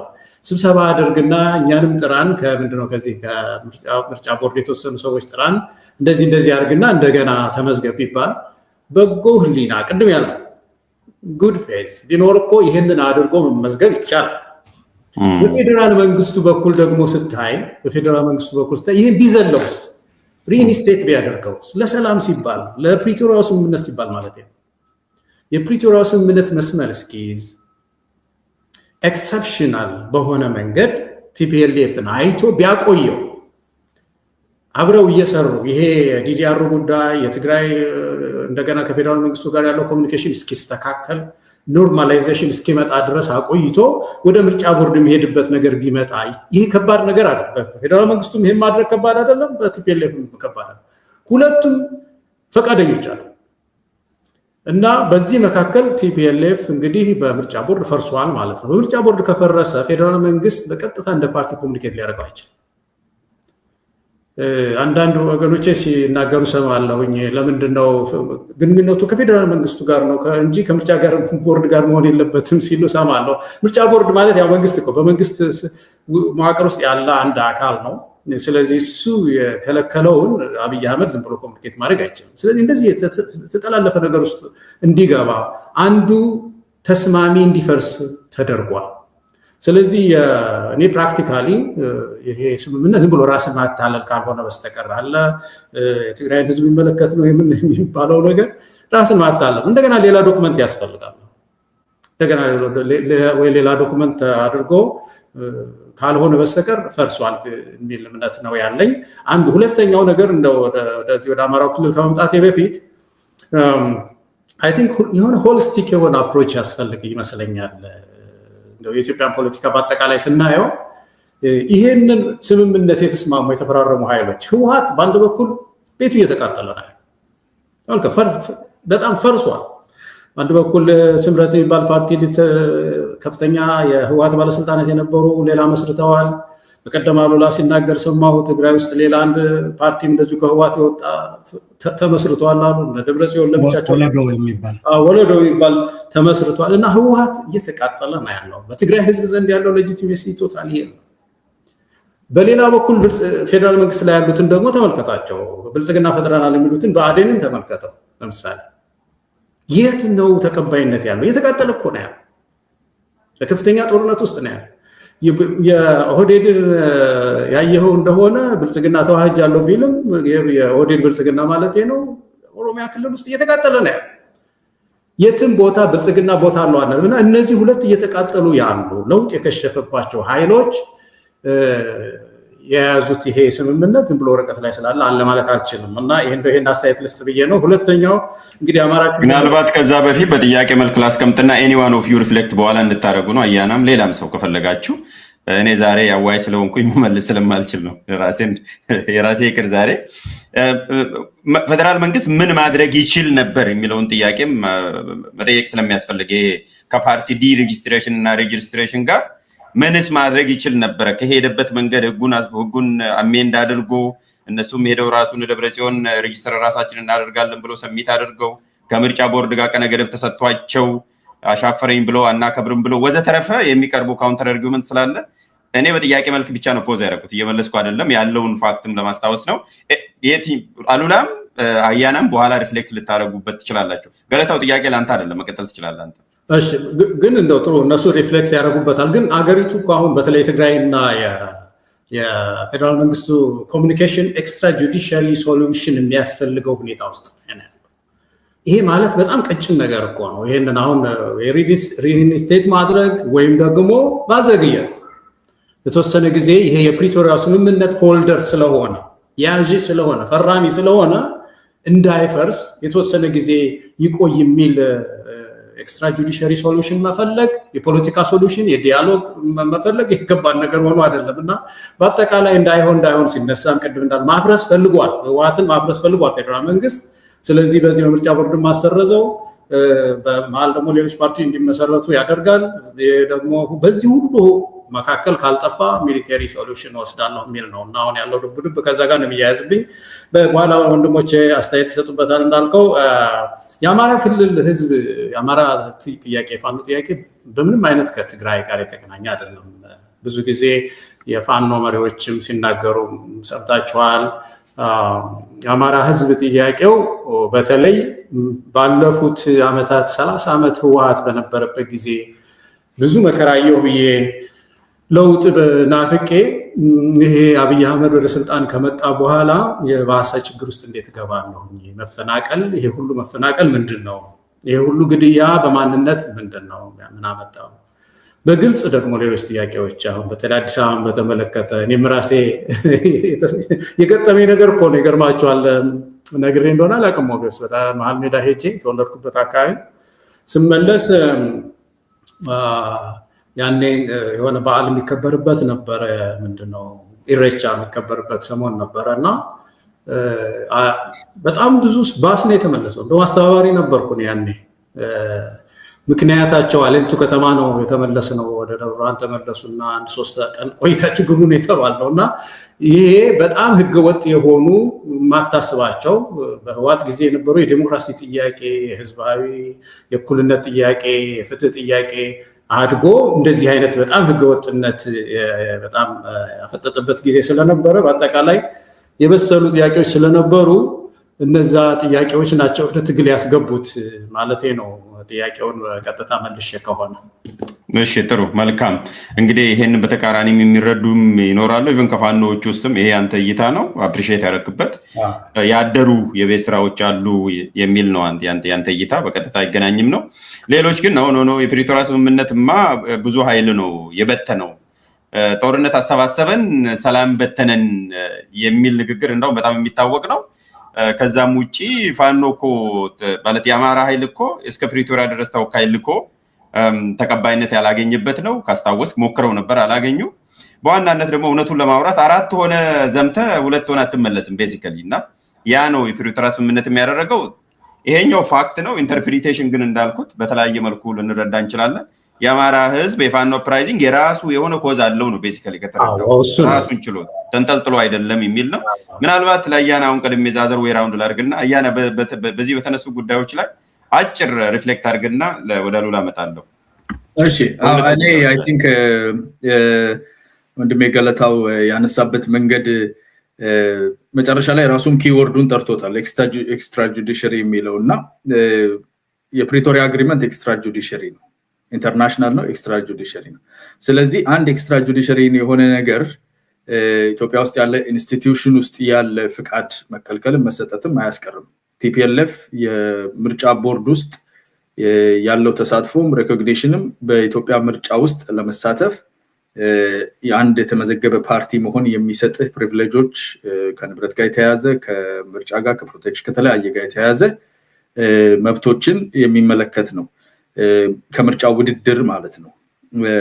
ይሄ ደግሞ በኢንስቲትዩሽን በምርጫ ቦርድ የተያዘ ነው።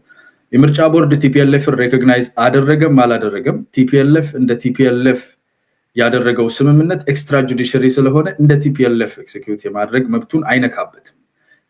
ሶ ይሄንን ሁለቱን ዲሊኔት አድርጎ ለይቶ ማየቱ ያስፈልጋልና ፈርሷል ለሚለው ኮዛሊቲ አይ ቲንክ ሰፊሽንት አይመስልኝም። እንዲያብራራው ምናልባት ሞገስ ጣልቃ እንዳልገባ ወንድም አያና እንዲያብራራው ነው። የምርጫ ቦርድ ደብዳቤ አይተው ከሆነ እኮ ትዕዛዙ ምንድነው የሚለው አስፈጻሚው የተላከው ደብዳቤ ቢሮ እንዲያስረክብ እንዲዘጋ ያሉት ንብረቶች ተሽጠው ለምንድነው ለበጎ አድራጎት ነው መሰለኝ እንዲሰጥ የሚል ትዕዛዝ ነው ያስተላለፈው እኮ እና በአጠቃላይ ምንም አይነት ስብሰባም ምንም አይነት እንቅስቃሴም እንዳያደርግ ነው የከለከለው። የመጀመሪያው ውሳኔ ነው ግን እሱ የመጀመሪያው ህወሓት እንደ ቴሮሪስት ኦርጋናይዜሽን ዴዚግኔት ሲደረግ ነው። የመጨረሻው ሳይሆን ግልጽ ለማድረግ የመጀመሪያው ራውንድ ላይ ነው እንደዛ የሚል የተወሰነው ወይም የተጻፈው ለማስታወስ ያህል። እኔ በነገራችን ላይ ንብረትን ማስረከብ፣ ቢሮ መዝጋት፣ ማህተም እነኚህ ነገሮች አሁንም ትክክል ናቸው አይደሉም ወይ? ትክክለኛው ዲው ዲሊጀንስ ተደርጓል ወይ? እድሉ ተሰጥቶት እምቢ ብሎ ነው ወይ?